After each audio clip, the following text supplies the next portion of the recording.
Hello everyone, a very good morning to all. बच्चों, इस session में हम सॉल्व करेंगे डीपीक्यू।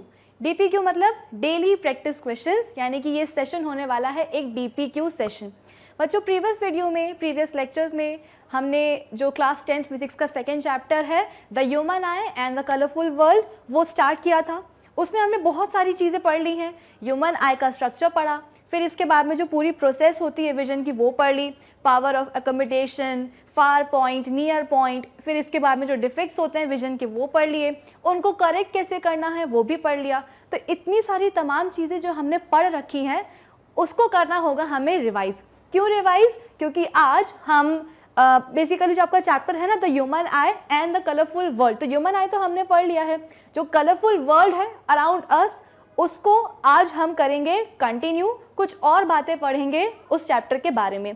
तो इससे पहले कि हम आगे बढ़ें, ज़रूरी है कि जो अभी तक हमने पढ़ लिया है उसको हम कर लेते हैं फटाफट रिवाइज। अब रिवीजन ऐसे नहीं होगा कि मैंने बोल दिया और आपने सुन लिया। हम रिवाइज करेंगे बच्चों उनको क्वेश्चंस के थ्रू। वो क्वेश्चंस कौन से होंगे?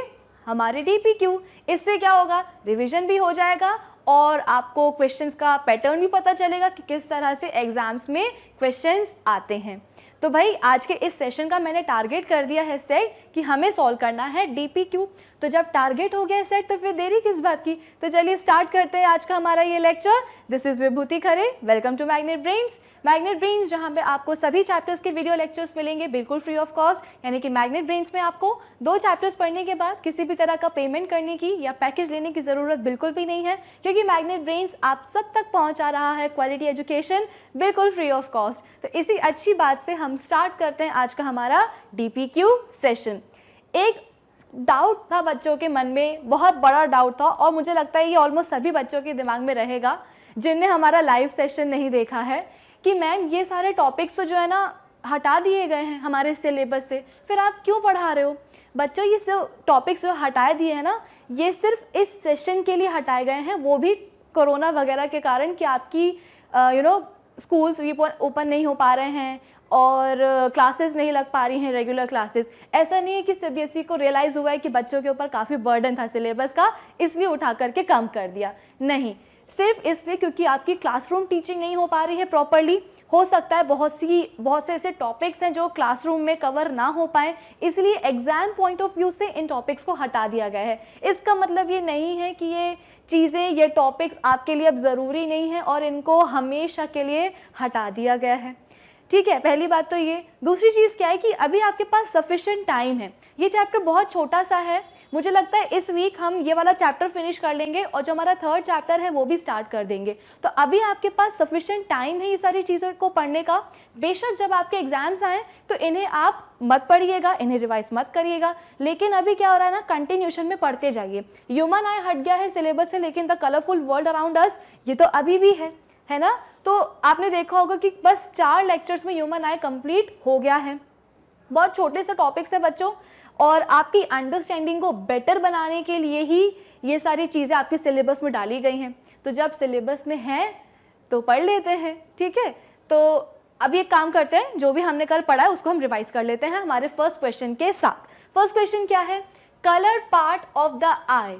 अब आप फ्लैशबैक में जाओ, हमने कल बहुत सारे आई के पार्ट पढ़े थे, है ना। सबसे पहले हमने क्या बात करी थी कि जब भी आप किसी की आंखों पे देखते हो तो आपको सबसे पहली चीज़ क्या दिखती है?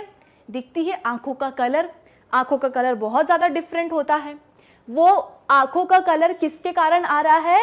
एक आई के पर्टिकुलर पार्ट के कारण। मतलब क्या कि आई का एक पर्टिकुलर पार्ट होता है, कंपोनेंट होता है जिसका कलर वेरी करता है डिफरेंट इंडिविजुअल्स में, है ना। हमें आई कलर कितने टाइप के होते हैं? किसी का लाइट ब्राउन, किसी का डार्क ब्राउन, किसी का ब्लू, लाइट ब्लू, ग्रे, कितने सारे कलर्स होते हैं। क्यों इतने सारे कलर्स होते हैं? मेलेनिन पिगमेंट के कारण। अगर आपको याद हो, हमने पढ़ा था कि मेलेनिन पिगमेंट होता है, और ये जो पिगमेंट है इसे सेक्रेट कौन करता है? मेलानोसाइट सेक्रेट करते हैं। अब ये मेलेनिन डिफरेंट रेशियोज में सेक्रेट होगा। जहाँ पे मेलेनिन का कंसंट्रेशन रेशियो हो गया ज़्यादा, आई कलर हो जाएगा ज़्यादा। अगर मेलेनिन का अमाउंट क्या है? कम है, तो फिर आई कलर भी क्या हो जाएगा? लाइट हो जाएगा। तो भाई ये जो आई कलर है किस पे डिपेंड करता है? इस मेलेनिन पिगमेंट पे डिपेंड करता है। अब ज़रा याद करो कि कौन सा ऐसा पार्ट था हमारी आई का जो कि कलर था।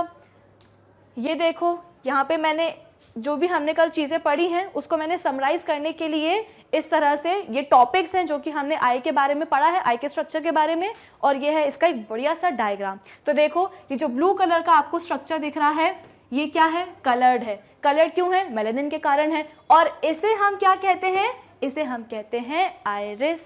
याद आया आपको कि जब भी हम किसी की आंख में पहली बार देखते हैं, आंखों में पहली बार देखते हैं, हमें सबसे पहले क्या दिखता है, आंखों का कलर। आंखों का कलर क्यों होता है, मेलानिन पिगमेंट के कारण। और कौन सा पार्ट, कौन सा कंपोनेंट आई का कलर्ड होता है, then your answer should be iris. ठीक है।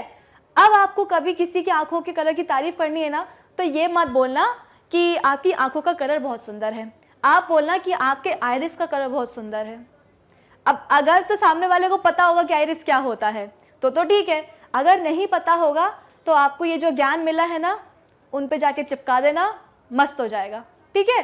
तो आइरिस का कलर, आइरिस बेसिकली एक ऐसा पार्ट होता है आई का जो कि कैसा होता है, कलर्ड होता है, डिफरेंट कलर्स का होता है। कलर क्यों होता है, क्योंकि भाई मेलानिन पिगमेंट होता है इसमें। मेलानिन पिगमेंट अलग अलग रेशियोज में प्रोड्यूस होता है, जिसके कारण आइरिस का कलर भी अलग अलग लोगों में अलग अलग होता है, कुछ लोगों में एक जैसा भी होता है। ठीक, आई होप ये चीज़ आपको समझ में आ गई होगी। तो हमारा जो फर्स्ट क्वेश्चन था वो क्या था कि कौन सा पार्ट है आई का जो कि कलर्ड होता है, तो आपका आंसर होना चाहिए आंसर बी, आइरिस।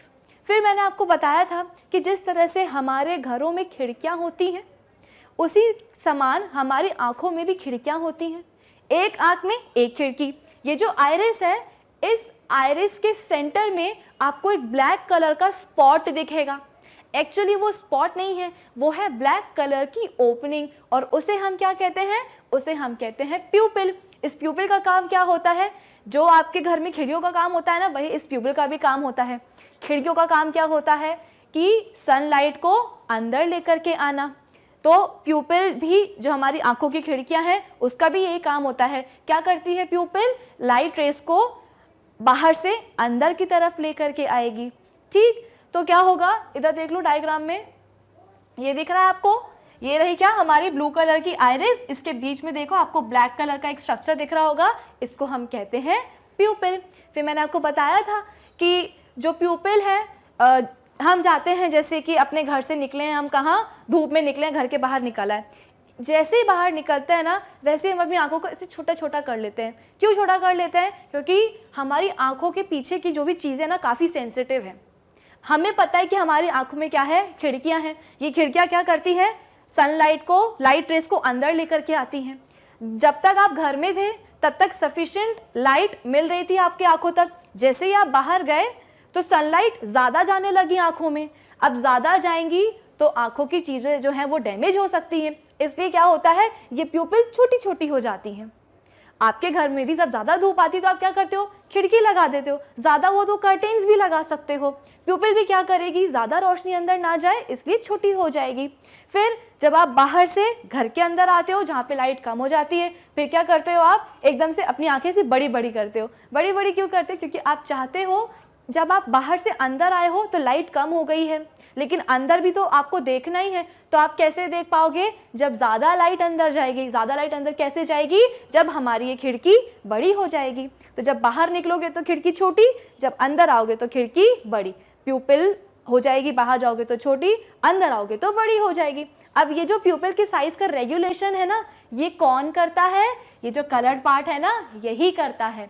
यानी आइरिस ना सिर्फ आंखों को एक सुंदर सा कलर प्रोवाइड करता है, बल्कि लाइट की जो एंट्री हो रही है आंखों के अंदर प्यूपिल के थ्रू, एक छोटे से ओपनिंग के थ्रू, उसको क्या करता है, रेगुलेट भी करता है।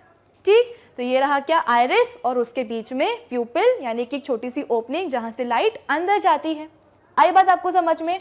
चलो, ये हो गया पूरा रिवीजन आइरिस और प्यूपिल का। तो फर्स्ट क्वेश्चन का आंसर आपको पता चल गया बच्चों, क्या है, आइरिस है। सेकंड क्वेश्चन क्या है, maximum refraction occurs at which part of the आई।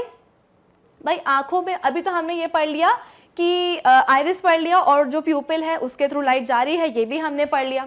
लेकिन क्या आइरिस और प्यूपिल सबसे पहली चीज होती है आंखों की जिस पे लाइट डायरेक्टली स्ट्राइक करती है?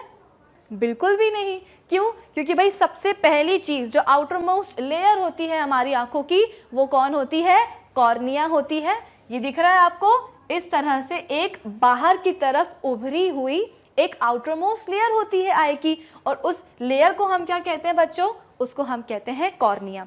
कैसी होती है ये? ट्रांसपेरेंट होती है। ट्रांसपेरेंट है तभी तो हमें आइरिस का कलर इतने क्लियरली दिख रहा है। आप कॉर्निया को कैसे समझ सकते हो? मैंने आपको कल भी बताया था, आपकी नोटबुक्स पे जो आप ब्राउन कलर के ऊपर जो जिलेटिन चढ़ाते हो ना, ये जिलेटिन क्या है? ये जिलेटिन बिल्कुल बराबर है कॉर्निया के। जिलेटिन आप क्यों चढ़ाते हो? ताकि डस्ट वगैरह से, किसी भी गंदगी से आपकी नोटबुक्स सेफ रहे। कॉर्निया का भी यही काम है। ये क्या करती है? बेसिकली प्रोटेक्शन का काम तो करती ही है। किसी भी तरह के damage, dust particles, foreign particles आंखों में डायरेक्टली घुसने नहीं देती है, वरना क्या होगा? आंख तो बहुत सेंसिटिव है ना बेचारी, छोटी छोटी सी 2 आई बॉल्स डैमेज हो जाएंगी। अंदर का मामला बड़ा सेंसिटिव है, इसलिए आउटर मोस्ट प्रोटेक्टिव कवरिंग की तरह काम करती है कौन? कॉर्निया। ट्रांसपेरेंट होती है, और बड़ी बात क्या है कि ये कैसी होती है? बाहर की तरफ बल्ज्ड होती है, उभरी हुई रहती है। इसका मतलब क्या है? इसका शेप कैसा हो जाएगा बच्चों? इसका शेप होता है कॉन्वेक्स शेप। ना सिर्फ ये आंखों को प्रोटेक्ट करने का काम करती है, आपको पता है कि ये कैसा शेप हो गया? कॉन्वेक्स शेप हो गया। और ये कैसा है? ट्रांसपेरेंट भी है। मतलब क्या? ये लाइट को अंदर भी जाने देगा। जब ये लाइट को अंदर जाने दे रहा है, अपने से पास करवा रहा है, और साथ ही साथ कैसा है? कॉन्वेक्स शेप का है, यानी कि कर्व्ड शेप का है। तो क्या ये एक लेंस की तरह बिहेव नहीं करेगा? लेंस के लिए मैंने आपको बताया था कि कोई भी चीज लेंस कब बन सकती है? जब वो अपने में से लाइट को पास होने दे और एटलीस्ट उसका एक सरफेस कैसा हो? कर्व्ड हो। तो ये ऑलमोस्ट क्या करेगा? एक लेंस की तरह ही काम करेगा। क्यों? पहली चीज तो उसने क्या करी? प्रोटेक्ट कर लिया आंखों को किसी भी तरह के डैमेज से और फॉरेन पार्टिकल से। साथ ही साथ जो लाइट रेज आ रही होंगी बच्चों, उसको ये क्या करेगा? उसको ये कर देगा कन्वर्ज। ठीक है। शेप कैसा है? कॉन्वेक्स है। तो कॉन्वेक्स लेंस क्या करता था? कॉन्वेक्स लेंस चीजों को, जो पैरेलल इंसिडेंट रेज आ रही थी, उनको कन्वर्ज कर देता था वो। तो ये भी क्या करेगा? ये लाइट को कन्वर्ज करेगा। अब ये जो लाइट रेज आ रही हैं बच्चों, ये पूरी की पूरी आंख के अंदर नहीं जाएंगी प्यूपिल के थ्रू, कुछ आइरिस पे गिरेंगी। तो हो सकता है कि कुछ रिफ्लेक्ट हो जाए, कुछ अब्सॉर्ब हो जाए। सिर्फ वो इंसिडेंट रे जो कि प्यूपिल पे स्ट्राइक कर रही हैं, यही क्या होंगी? अंदर जाएंगी। बाकी हो सकता है कि रिफ्लेक्ट हो जाए, या हो सकता है कि अब्सॉर्ब हो जाए। आई आपको बात समझ में? तो कॉर्निया का काम क्या है भाई? ना सिर्फ आंखों को प्रोटेक्शन प्रोवाइड करना, साथ ही साथ जो लाइट रेज आ रही हैं उनको आंखों के अंदर कन्वर्ज करके ले जाना। ठीक है। आई होप ये चीज आपको समझ में आई होगी। तो जो हमारा थर्ड क्वेश्चन था वो हमसे क्या बोल रहा था? सॉरी, सेकंड क्वेश्चन, कि मैक्सिमम रिफ्रैक्शन कहाँ होता है? तो हमने देखा कि आंखों के अंदर जो लाइट आ रही है वो ऑलरेडी कैसी होके आ रही है? कन्वर्ज होके आ रही है, अपना पाथ चेंज करके आ रही है। और पाथ चेंज को हम क्या कहते थे? रिफ्रैक्शन कहते थे। आगे लेंस भी मिलेगी, क्रिस्टलाइन लेंस, जो कि प्रोटीन से बनी होगी। ठीक है, जेली लाइक स्ट्रक्चर होगा उसका, लेकिन वहां पे उतना रिफ्रैक्शन नहीं होगा जितना कि होता है कहाँ? कॉर्निया पे। सबसे पहले तो लाइट रेस को मिल ही कौन रहा है? सबसे पहले तो लाइट रेस को हमारी आंखों पे एंटर करने के पहले कॉर्निया मिल रहा है। तो कॉर्निया पे ही क्या होता है? मैक्सिमम रिफ्रैक्शन होता है। इस क्वेश्चन को कर लो स्टार मार्क, कई बार सवाल आया है कि आंखों में मैक्सिमम रिफ्रैक्शन कहाँ होगा। बच्चे क्या करते हैं? ये तो रिफ्रैक्शन की बात है, हमारे आंखों के पास तो लेंस होता है, तो फटाक से टिक कर दिया क्या? Eye lens. लेकिन नहीं, आई लेंस के भी पहले जो लाइट रेज आ रही हैं वो हमारी आंखों तक कन्वर्ज होके आ रही हैं, यानी कि रिफ्रैक्ट होके आ रही हैं। कौन कर रहा है वो रिफ्रैक्ट? कॉर्निया कर रहा है। ठीक है, कॉर्निया कर रहा है। इसकी स्पेलिंग गलत है, CORNEA। कौन कर रहा है? कॉर्निया कर रहा है। और कन्वर्ज होकर के ही लाइट लेंस तक पहुंचती। तो मैक्सिमम रिफ्लेक्शन का होगा बच्चों आंखों पे? कॉर्निया पे ही होगा। Is that clear? तो चलो आगे बढ़ते हैं हम अपने थर्ड क्वेश्चन पे। थर्ड क्वेश्चन क्या है भाई? How does image formation at retina help in vision? अब देखो क्या हुआ, कॉर्निया से रिफ्रैक्ट होकर के लाइट कहाँ पहुंची? प्यूपिल पे पहुंची। प्यूपिल के बाद कहाँ आई? लेंस पे आई। लेंस कौन सा होता है हमारी आंखों में? कॉन्वेक्स लेंस होता है। कॉन्वेक्स लेंस भी क्या करेगा बच्चों? ऑब्वियस सी बात है, रेस को क्या करेगा? इंसिडेंट रेस को कन्वर्ज ही करेगा। कहाँ कन्वर्ज करता है? रेटिना पे कन्वर्ज करता है। और रेटिना को याद करो, रेटिना को हमने क्या बोला था? हमारी आंखों की क्या होती है? स्क्रीन होती है।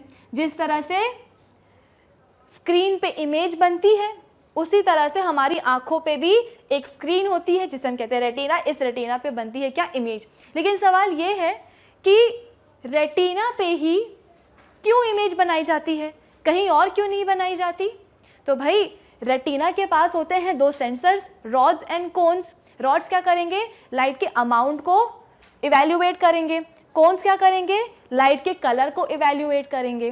फिर इसके बाद में जो उनको इन्फॉर्मेशन मिली है, ऑब्वियसली बात है जो भी लाइट आ रही है वो किसी ऑब्जेक्ट से ही आ रही होगी, तो जो भी रॉड्स एंड कोन्स ने उन लाइट्स के थ्रू ऑब्जेक्ट के रिगार्डिंग जो इन्फॉर्मेशन कलेक्ट करी है उसको उन्हें पहुंचाना होगा कहाँ? हमारे ब्रेन तक। ब्रेन तक कैसे पहुंचाएंगे? ऑप्टिक नर्व्स के थ्रू पहुंचाएंगे वाया इलेक्ट्रिकल सिग्नल्स। फिर क्या करेगा? हमारा ब्रेन उन चीज़ों को प्रोसेस करेगा और हमें वो ऑब्जेक्ट दिख जाएगा। अब ये जो रेटिना है, ये जो स्क्रीन है, इसी के पास ही होते हैं रॉड्स एंड कोन्स। इसके अलावा तो मैंने आपको किसी भी आई कंपोनेंट में मैंने आपको नहीं बताया कि रॉड्स एंड कोन्स होते हैं, है ना? तो अगर रॉड्स एंड कोन्स नहीं हुए तो क्या होगा? इंफॉर्मेशन कलेक्ट नहीं हो पाएगी ऑब्जेक्ट के बारे में। इंफॉर्मेशन नहीं होगी कलेक्ट तो फिर ब्रेन को क्या भेजेंगे अपन? तो क्यों इमेज रेटिना पे बनती है? Due to presence of blind spot. Blind spot क्या होता है? जैसे मैंने आपको बताया कि जो रॉड्स एंड कोन्स है वो इन्फॉर्मेशन इलेक्ट्रिकल सिग्नल के थ्रू कहाँ भेजते हैं? ब्रेन में भेजते हैं। किसके थ्रू भेजेंगे? Optic nerves. ऑप्टिक नर्व क्या होता है? Optic nerves basically I ball में हमारे प्रेजेंट होती है। ऐसा नहीं कि पूरी की पूरी अंदर ही रहती है ऑप्टिक नर्व्स, नहीं, थोड़ी बाहर निकली रहेंगी, थोड़ी अंदर निकली रहेंगी। इसका मतलब क्या? ऑप्टिक नर्व्स हमारी आई बॉल के अंदर एंटर करती है। जिस पॉइंट से एंटर करती है उसी को हम क्या कहते हैं? ब्लाइंड स्पॉट कहते हैं। यानी कि जो हमारी स्क्रीन होती है रेटिना, वो पीछे की तरफ इनकम्प्लीट होती है, बीच में से फटी होती है। जो फटा वाला पोर्शन है उसे हम कहते हैं ब्लाइंड स्पॉट। क्यों? क्योंकि वहीं से ऑप्टिक नर्व आती है और वहां पे रॉड्स एंड कोन्स नहीं होते हैं, इसलिए तो उसे हम ब्लाइंड स्पॉट कह रहे हैं। तो यहाँ पे सवाल पूछा जा रहा है कि इमेज फॉर्मेशन रेटिना पे विजन में हेल्प कैसे करता है? तो आप बोलोगे कि due to presence of blind spot, बोल सकते हैं क्योंकि ब्लाइंड स्पॉट से ऑप्टिक नर्व्स आ रही हैं, ठीक है। Due to presence of light sensitive cells. Light sensitive cells मतलब क्या? Rods and cones. Due to less thickness of retina, या ऑल ऑफ दी अबव। अब बताओ इसमें से कौन सा सबसे सूटेबल आंसर है? तो आपका आंसर होना चाहिए बी, कि भाई अगर रॉड्स एंड कोन्स नहीं हुए तो इलेक्ट्रिकल सिग्नल्स ब्रेन को नहीं मिल पाएंगे ऑब्जेक्ट के रिगार्डिंग। फिर क्या होगा? ब्रेन प्रोसेस नहीं कर पाएगा, तो इमेज कैसे बनेगी? नहीं बन पाएगी, है ना? तो इसलिए इमेज फॉर्मेशन रेटिना पे विजन में कैसे हेल्प करता है भाई? क्योंकि रेटिना के पास होते हैं लाइट सेंसिटिव सेल्स, और अगर ये लाइट सेंसिटिव सेल्स नहीं होंगे, अगर इमेज रेटिना पे नहीं बनी, कहीं और बन गई, तो क्या होगा? इंफॉर्मेशन ब्रेन तक नहीं पहुंचेगी। तो विजन कैसे पॉसिबल है? पूरी विजन की प्रोसेस पॉसिबल नहीं है। आई बात आपको समझ में? आई होप क्वेश्चन नंबर 3 आपको क्लियर हुआ हो। इसका आंसर क्या होगा? B. Next question, question number 4, fluid chamber between eye lens and retina is filled with. अब देखो मैंने आपको बताया था कि हमारा जो आई बॉल होता है उसमें 2 फ्लूइड कंपार्टमेंट होते हैं। पहला फ्लूइड कंपार्टमेंट कहाँ आता है? डायग्राम से देख लो। पहला फ्लूइड कंपार्टमेंट कहाँ आएगा? हमारी कॉर्निया और लेंस के बीच में, ठीक है। हमारे कॉर्निया और इनफैक्ट आइरिस के बीच में आता है, जिसे हम क्या कहते हैं? एक फ्लूइड कंपार्टमेंट हो गया। दूसरा फ्लूइड कंपार्टमेंट कौन सा होता है? ये वाला होता है, जो कि लेंस और रेटिना के बीच में होता है। हमसे सवाल में पूछा गया है कि लेंस और रेटिना के बीच में जो फ्लूइड कंपार्टमेंट है, चैम्बर है, वो किससे भरा होता है? तो आपका आंसर होना चाहिए VH। VH यानी कि विट्रस ह्यूमर। और ये वाला जो कंपार्टमेंट है, फ्लूइड कंपार्टमेंट है कॉर्निया से आइरिस के बीच में, वो किससे भरा होता है भाई? एक्वस ह्यूमर से भरा होता है, ठीक है। बेसिकली इसमें 99.9% पानी होता है। 0.1% क्या होते हैं? इसमें प्रोटीन्स होते हैं, विटामिन्स होते हैं।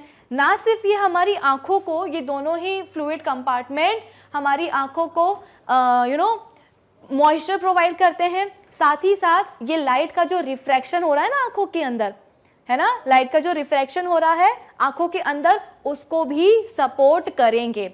ऑब्वियस सी बात है ना बच्चों, लाइट का रिफ्रैक्शन कब पॉसिबल है? जब मीडियम चेंज होगा, है ना। जब मीडियम चेंज होगा तभी तो लाइट अपना पाथ क्या करेगी? चेंज करेगी। तो ये जो बेंडिंग होगी लाइट की, जो पाथ चेंज होगा, उसमें कौन हेल्प करता है? ये दोनों फ्लूइड चैम्बर्स बेसिकली मीडियम को अलग अलग कर देते हैं। क्लियर है आप सबको? तो fluid chamber between eye lens and retina, उसमें कौन भरा रहेगा भाई? Vitreous humour. I hope question number 4 आपको समझ में आ गया होगा। अब हम बात करते हैं क्वेश्चन नंबर 5 की। How is it possible for an image to be formed always on retina?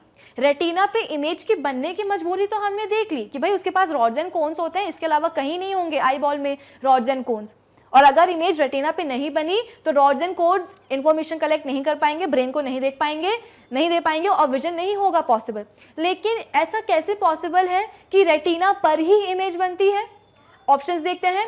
Due to ciliary muscles. Ciliary muscles क्या होती हैं भाई? मैंने आपको बताया था कि हमारा जो लेंस होता है वो हमारे आई बॉल में एक पर्टिकुलर पोजीशन पे फिक्स होता है। ये नहीं कि उसको 2 फ्लूइड चैम्बर मिले, कंपार्टमेंट्स मिले तो दोनों में जाकर के वो बारी बारी से स्विमिंग कर ले, ऐसा नहीं होता है। वो एक ही जगह पे अपनी प्रेजेंट होता है, फिक्स्ड होता है। और उसे फिक्स कौन रखती है? ये सिलेरी मसल्स रखती हैं। सिलेरी मसल्स का मैंने आपको एक और फंक्शन बताया था। क्या बताया था? कि ये सिलेरी मसल्स हमारी जो आई लेंस होती है उसके कर्वेचर को अलग अलग करने में हेल्प करती है, उसकी फोकल लेंथ को चेंज करने में हेल्प करती है। ठीक है, क्या होता है? सिलेरी मसल्स जो होती हैं वो हमारी आई लेंस से अटैच्ड होती हैं। अगर हमें दूर रखी हुई किसी चीज़ को देखना है तो क्या होगा? उस स्टेज पे हमारी जो सिलेरी मसल्स होती हैं वो एकदम कैसी होती है? रिलैक्स हो जाती हैं। उस टाइम पे हमारे जो आई लेंस होते हैं वो क्या हो जाते हैं? स्ट्रेच हो जाते हैं, एलोंगेट हो जाते हैं। ठीक है, कैसे हो जाएंगे? स्ट्रेच हो जाएंगे, एलोंगेट हो जाएंगे, यानी कि काफ़ी थिन हो जाते हैं। इनका जो फोकल लेंथ है वो क्या हो जाती है? बढ़ जाती है।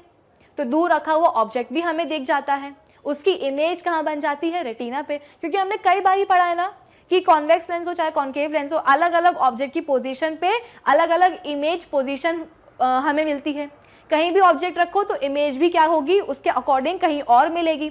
लेकिन हमारे आंखों के केस में क्या हो रहा है? आंखों के पास भी तो कॉन्वेक्स लेंस है, लेकिन इमेज हमेशा रेटिना पे बन रही है। कैसे बन पा रही है? दिमाग लगाओ। डेफिनेटली हमारे लेंस का क्या हो रहा है? फोकस यानी कि फोकल लेंथ चेंज हो रही है। ये कौन कर रहा है? सिलेरी मसल्स ही तो कर रही हैं। जब दूर रखा हुआ ऑब्जेक्ट देखना है हमें तो सिलेरी मसल्स क्या करती हैं? सिलेरी मसल्स रिलैक्स हो जाती हैं, आई लेंस हो जाता है हमारा एलोंगेट, स्ट्रेच, थिन हो जाता है, जिससे इसकी फोकल लेंथ बढ़ जाती है। इसीलिए तो दूर रखे हुए ऑब्जेक्ट की भी इमेज का बनेगी? रेटिना पे ही बनेगी। फिर क्या हुआ? ऑब्जेक्ट रखा हुआ है पास में। ठीक है, ऑब्जेक्ट रखा हुआ है पास में, तो पास रखे हुए ऑब्जेक्ट को देखने के लिए क्या होता है कि हमारी जो सिलेरी मसल्स होती है ना वो कॉन्ट्रैक्ट होंगी। कॉन्ट्रैक्ट होने के कारण क्या होता है? आई लेंस को वो क्या करेगी? कंप्रेस करेगी। कंप्रेस करने के कारण क्या होता है? आई लेंस का फोकल लेंथ जो है वो कम हो जाता है, जिसके कारण पास में रखे हुए ऑब्जेक्ट की भी इमेज कहाँ बन जाती है? रेटिना पे बन जाती है। तो सिलेरी मसल्स ना सिर्फ हमारे लेंस को उनकी पोजीशंस पे इंटैक्ट रखती हैं, बल्कि उनका जो कर्वेचर है, उनकी जो फोकल लेंथ है वो भी चेंज करवा पाती हैं। तभी तो हम बोलते हैं कि चाहे ऑब्जेक्ट को दूर रखा हो चाहे पास रखा हो, इमेज हमेशा कहाँ बनेगी? उसकी रेटिना पे ही बनेगी। और कैसी बनेगी? रियल इन्वर्टेड बनेगी एंड डिमिनिश्ड बनेगी। क्यों? क्योंकि कॉन्वेक्स लेंस है ना। ठीक है, तो इस सवाल में हमसे पूछा क्या गया था कि कैसे पॉसिबल है कि इमेज हमेशा रेटिना पे ही बने। एक हो गया सिलेरी मसल्स के कारण, दूसरा क्या है? रेटिना के फ्लेक्सिबिलिटी के कारण। क्या मैंने आपको बताया है कि रेटिना जो है ना अपनी पोजीशन से पोजीशन चेंज करता है अपनी, कि अगर इमेज बन गई है यहाँ तो रेटिना आ गया यहाँ, इमेज बन गई है पीछे तो रेटिना चला गया है पीछे। इतना कोऑपरेटिंग तो होता नहीं है रेटिना, ये तो मैंने आपको बताया ही नहीं है। तो ये वाला ऑप्शन हो गया गलत। थर्ड क्या है? Due to flexibility of eye ball.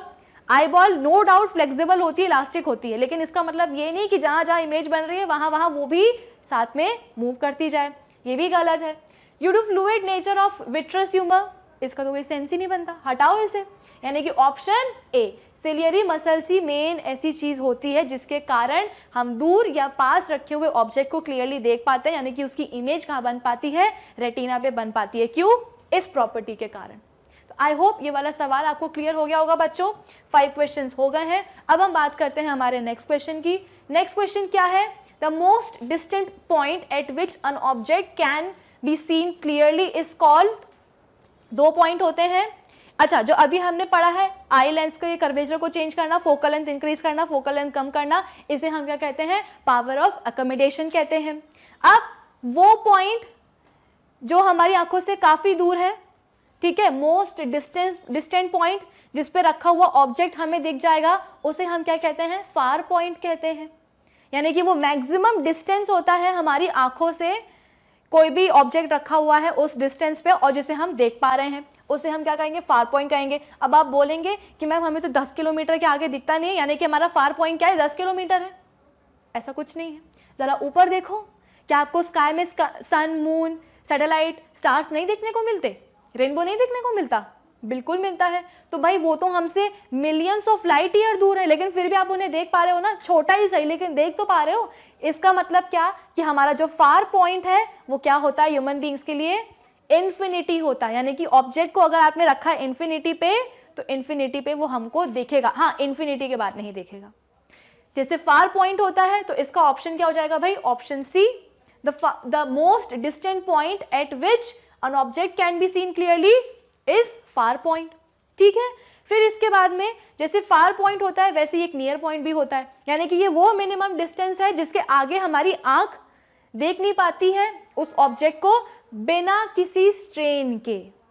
ठीक है, ये स्ट्रेन वर्ड लेना बहुत जरूरी है वरना मार्क्स कट जाते हैं।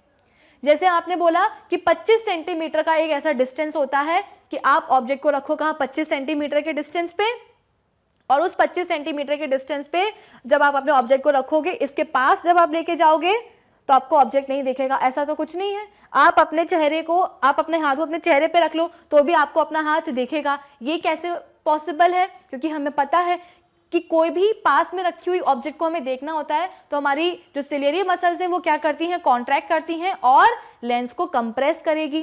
भाई कंप्रेशन की भी तो हद होनी चाहिए। ऐसा थोड़ी है कि गोल गोल लड्डू बना करके सिलियरी मसल्स ने रोटी ही बना दी आई लेंस की, ऐसा नहीं हो सकता। तो एक मैक्सिमम एक्सटेंड जहां तक सिलियरी मसल्स लेंस को कंप्रेस कर सकती हैं वो एक्सटेंड कब आता है, 25 सेंटीमीटर के डिस्टेंस पे। इसके बाद भी क्या होगा, ऐसा नहीं है कि 25 सेंटीमीटर के बाद में जो है ना जो सिलियरी मसल्स हैं वो लेंस को कंप्रेस नहीं करेगी, बिल्कुल करेगी भाई, उसका काम है लेंस को कंप्रेस करना। लेकिन क्या होगा, आंखों पे बहुत स्ट्रेन पड़ेगा, खराब हो जाएंगे, परमानेंट डैमेज हो जाएगा। तो नियर पॉइंट क्या होता है, नियर पॉइंट मिनिमम डिस्टेंस होता है हमारी आंखों से ऑब्जेक्ट का, जहां से हम ऑब्जेक्ट को देख सकते हैं बिना किसी स्ट्रेन के, दैट इज 25 सेंटीमीटर। ठीक है, आई होप ये चीज आपको समझ में आई होगी। नेक्स्ट सवाल क्या है, what happens to the eye lens when ciliary muscles are relaxed. अभी बताया था स्ट्रेच हो जाती हैं और थिन हो जाती हैं, तो ऑप्शन बी। ठीक है, फिर इसके बाद में नेक्स्ट सवाल क्या है, when a person is not able to see distant objects he is suffering from. 3 defects पढ़े थे, मायोपिया, हाइपरमेट्रोपिया और प्रेसबायोपिया। याद कैसे रखें, मायोपिया क्या है, एक छोटा सा वर्ड है, यानी कि जो कम डिस्टेंस पे रखे हैं ना ऑब्जेक्ट्स वो दिख जाते हैं हमको। हाइपरमेट्रोपिया क्या है, एक बड़ा वर्ड है, यानी कि जो दूर होंगी ना चीजें वो दिख जाएंगी, पास की नहीं दिखेंगी। अच्छा तरीका याद रखने का, तो यहाँ पे क्या बोल रहे हैं कि दूर की चीजें नहीं दिखती, यानी कि पास की चीजें दिख जाती हैं। पास की चीजें मतलब क्या, छोटी चीजें, छोटी चीजें मतलब क्या, छोटा वर्ड क्या है, मायोपिया। तो ये कौन सा केस है भाई, मायोपिया का केस है, जहां पे दूर रखी हुई चीजें नहीं दिख रही हैं, पास रखी हुई चीज दिख जाती है। करेक्ट कैसे करते हैं भाई, करेक्ट इसको हम कर सकते हैं कॉनकेव लेंस लगा करके। आई बात आपको समझ में। फिर इसके बाद में नेक्स्ट सवाल क्या है, which lens is use to correct hypermetropia. Hypermetropia बड़ा वर्ड है, यानी कि दूर का दिख जाएगा, पास का नहीं दिखेगा। पास का दिख क्यों नहीं रहा है, क्योंकि भाई पास के ऑब्जेक्ट को देखने के लिए क्या करना पड़ता है, लेंस का कर्वेचर बढ़ाना पड़ता है, फोकल लेंथ कम करनी पड़ती है। लेकिन फोकल लेंथ कम नहीं हो पा रही है, कर्वेचर जो है ज़्यादा होना चाहिए, लेकिन कर्वेचर छोटा रह जा रहा है, शॉर्ट कर्वेचर रह जा रहा है। याद करो, बर्थ डिफेक्ट है, तो इस कारण हमें करेक्ट करना पड़ेगा। कैसे करेक्ट करेंगे भाई, तो आपका आंसर होना चाहिए कॉन्वेक्स लेंस लगाकर। ठीक है, अब जो नेक्स्ट सवाल है ना, ये है आप लोगों के लिए होमवर्क। मायोपिया हमने डिस्कस कर लिया, हाइपरमेट्रोपिया डिस्कस कर लिया, जो प्रेसबायोपिया है ना, ये आपके लिए है होमवर्क।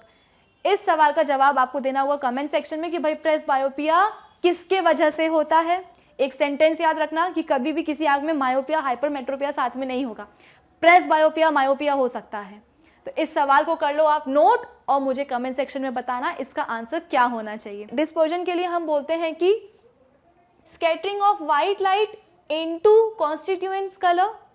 भाई अभी अभी मैंने आपको इतनी पूरी कहानी बताई है कि डिस्पर्जन कभी भी स्कैटरिंग नहीं होता। तो हमारा जो फर्स्ट ऑप्शन है आगे तो पढ़ो ही मत कि व्हाइट लाइट का क्या हो रहा है। पहली चीज क्या दिख गई आपको, स्कैटरिंग वर्ड दिख गया, तो ऑप्शन ए तो हटा ही दो अपने ऑप्शन लिस्ट में से कि डिस्पर्जन कभी भी लाइट की स्कैटरिंग नहीं कहलाता है। डिस्पर्जन अलग है और स्कैटरिंग अलग है, तो इसलिए ऑप्शन ए तो होने से रहा। ठीक है, फिर इसके बाद में दूसरा ऑप्शन क्या है भाई, splitting of white light into only 7 colours. C क्या है, splitting of white light into its 7 constituent colours. Dispersion के लिए हमने बोला था कि सबसे पहले मैंने आपको प्रिज्म बताया था कि प्रिज्म क्या होता है ना, जो 3D स्ट्रक्चर होता है ट्रायंगल का वो हो जाएगा प्रिज्म। अब प्रिज्म में हम बोलते हैं कि जो उसका रिफ्लेक्टिंग सरफेस जो रिफ्रैक्टिंग सरफेस होता है, यानी कि जो लेटरल या जो रेक्टेंगुलर साइड्स होती हैं प्रिज्म की, वहां पे जब आप एक वाइट लाइट क्या करोगे, स्ट्राइक करोगे, वो वाइट लाइट अंदर जाएगी प्रिज्म के और बाहर कैसे निकलेगी, 7 बेसिक या प्राइमरी कलर्स में बाहर निकलेगी। इसे मैंने क्या नाम दिया था, इसे हमने नाम दिया था डिस्पर्जन। डिस्पर्जन क्या होता है, जब एक व्हाइट लाइट एक ग्लास प्रिज्म के अंदर जाती है तो वो बाहर कैसे निकलती है, स्प्लिट हो जाती है अपने 7 प्राइमरी, डोमिनेंट या फिर कॉन्स्टिट्यूएंट कलर्स में। अब हमें हमेशा वो 7 कॉन्स्टिट्यूएंट कलर्स ही क्यों देखने को मिलते हैं, एक्चुअली व्हाइट लाइट जो होती है बच्चों वो बहुत सारे कलर्स की बनी होती है, लेकिन जब वो स्प्लिट होकर के बाहर निकलती है, ऑब्वियस सी बात है ना, जिस चीज की व्हाइट लाइट बनी होगी स्प्लिट होकर के भी तो उन्हीं कलर्स में निकलेगी ना। लेकिन जो बाकी कलर्स हैं हमें दिखते क्यों केवल 7 है, क्योंकि जो बाकी कलर्स होते हैं बच्चों उनको, उन कलर्स की बैंड हमारी आंखें नहीं देख पाती हैं। हम उन्हीं चीजों को देख पाते हैं जिनसे रिलेटेड इंफॉर्मेशन हमारी आंखों तक जाए और हमारा ब्रेन उस इंफॉर्मेशन को क्या करे, प्रोसेस करे। बाकी कलर्स हमें नहीं दिख पा रहे हैं, क्यों, क्योंकि उनके बैंड विजिबल नहीं है हमारी आंखों के लिए। हमें सिर्फ और सिर्फ क्या दिखते हैं, हमें ये 7 प्राइमरी या डोमिनेंट कलर्स ही दिखते हैं। लेकिन इसका मतलब ये नहीं है कि व्हाइट लाइट सिर्फ और सिर्फ इन्हीं कलर्स की बनी होती है, वो बहुत सारे कलर्स की बनी होती है। जिस चीज की लाइट बनी होगी स्प्लिट होने के बाद वो उन्हीं चीजों में तो क्या हो जाएगी, डिस्पर्स हो जाएगी, है कि नहीं। तो इस सवाल का जवाब क्या होना चाहिए, इस सवाल का जवाब होना चाहिए ऑप्शन सी। क्यों, क्योंकि ऑप्शन डी में बोल रहे हैं कि सिर्फ और सिर्फ 7 कलर्स में ही वो क्या होती है, स्प्लिट होती है। सिर्फ 7 कलर्स में नहीं होती है, होती तो वो बहुत सारे कलर्स में है, लेकिन हमारी आंखें केवल इन 7 प्राइमरी कलर्स को देख पाती हैं, इसलिए हमें लगता है कि वो सिर्फ 7 कलर्स में स्प्लिट हो रही है। तो इसका ऑप्शन क्या होना चाहिए भाई, इसका ऑप्शन होना चाहिए ऑप्शन सी, जहां पे डिस्पर्जन क्या है, स्प्लिटिंग होती है व्हाइट लाइट की into its 7 constituent colours. Is that clear? आपको याद आ रहा होगा, फ्लैशबैक में जाओ किस तरह से हमने डिस्पर्जन ऑफ लाइट को अच्छी तरीके से समझा था। ठीक है, आई बात आपको समझ में। चलो अब हम बात करते हैं हमारे नेक्स्ट सवाल की। अरे हाँ, एक चीज और है, ये जो यहाँ पे आपको डिस्क दिख रही है, न्यूटन ने ये जो पूरा डिस्पर्जन है व्हाइट लाइट का, इसको डिस्कवर किसने किया था, इसैक न्यूटन ने किया था। उन्होंने अपने एक्सपेरिमेंट को समझाने के लिए क्या किया था, एक इस तरह की डिस्क ली थी, 7 कॉन्स्टिट्यूएंट कलर्स जो हैं, जिसको हम क्या कहते हैं भाई, रेनबो कलर्स, विबग्योर, है ना, विबग्योर कहते हैं। तो इस विबग्योर की बनी हुई उनने क्या ली थी, एक डिस्क ली थी, और इस डिस्क को उन्होंने क्या किया, बहुत तेजी से घुमाया। जब उन्होंने तेजी से घुमाया तो उनको क्या पता चला, उनने देखा कि ये सभी के सभी जो विबग्योर हैं वो क्या हो गए, डिसअपीयर हो गए, चले गए। कहाँ चले गए, तो भाई वो कन्वर्ट हो गए किस में, व्हाइट लाइट में। न्यूटन ने कई सारे एक्सपेरिमेंट करे थे अपनी जो डिस्पर्जन की थ्योरी है व्हाइट लाइट की, उसको प्रूव करने के लिए। उनमें से एक एक्सपेरिमेंट तो हमने कल पढ़ा था, प्रिज्म वाला, कि हमने इन्वर्टेड प्रिज्म रख दिया था, जिसकी वजह से क्या हुआ था, हमारी व्हाइट लाइट रिकम्बाइन हो गई थी। ठीक, और दूसरा एक्सपेरिमेंट क्या था, ये डिस्क वाला था। उन्होंने विबग्योर की इस तरह से क्या ली थी, एक डिस्क ली थी, और इस डिस्क को इन्होंने बहुत तेजी से घुमाया। जब उन्होंने तेजी से घुमाया तो उन्होंने क्या देखा, क्या ऑब्जर्व किया कि जितने भी विबग्योर है ना, ये हो गए डिसअपीयर, और क्या दिखाई देने लगी, एक व्हाइट लाइट दिखाई देने लगी। ठीक है, तो इससे उन्होंने क्या कंक्लूड किया कि भाई ये सभी कलर्स मिलके क्या बनाते हैं, विबग्योर कलर्स मिलके क्या बनाते हैं, एक व्हाइट लाइट बनाते हैं। यानी कि व्हाइट लाइट किसकी बनी होती है, विबग्योर की बनी होती है। ठीक, और जब वो स्प्लिट होगी तो किस में होगी, विबग्योर में ही होगी। आई आपको बात समझ में? चलो अब हम बात करते हैं हमारे नेक्स्ट सवाल की। नेक्स्ट क्वेश्चन क्या है भाई, what is the refractive index of glass prism for different colours of light. अब एक सवाल हमने डिस्पर्जन ऑफ लाइट में पढ़ा था, व्हाइट लाइट में, कि जो विबग्योर का जो पैटर्न है ना, वो हमेशा उसी पैटर्न में हमें क्यों दिखता है।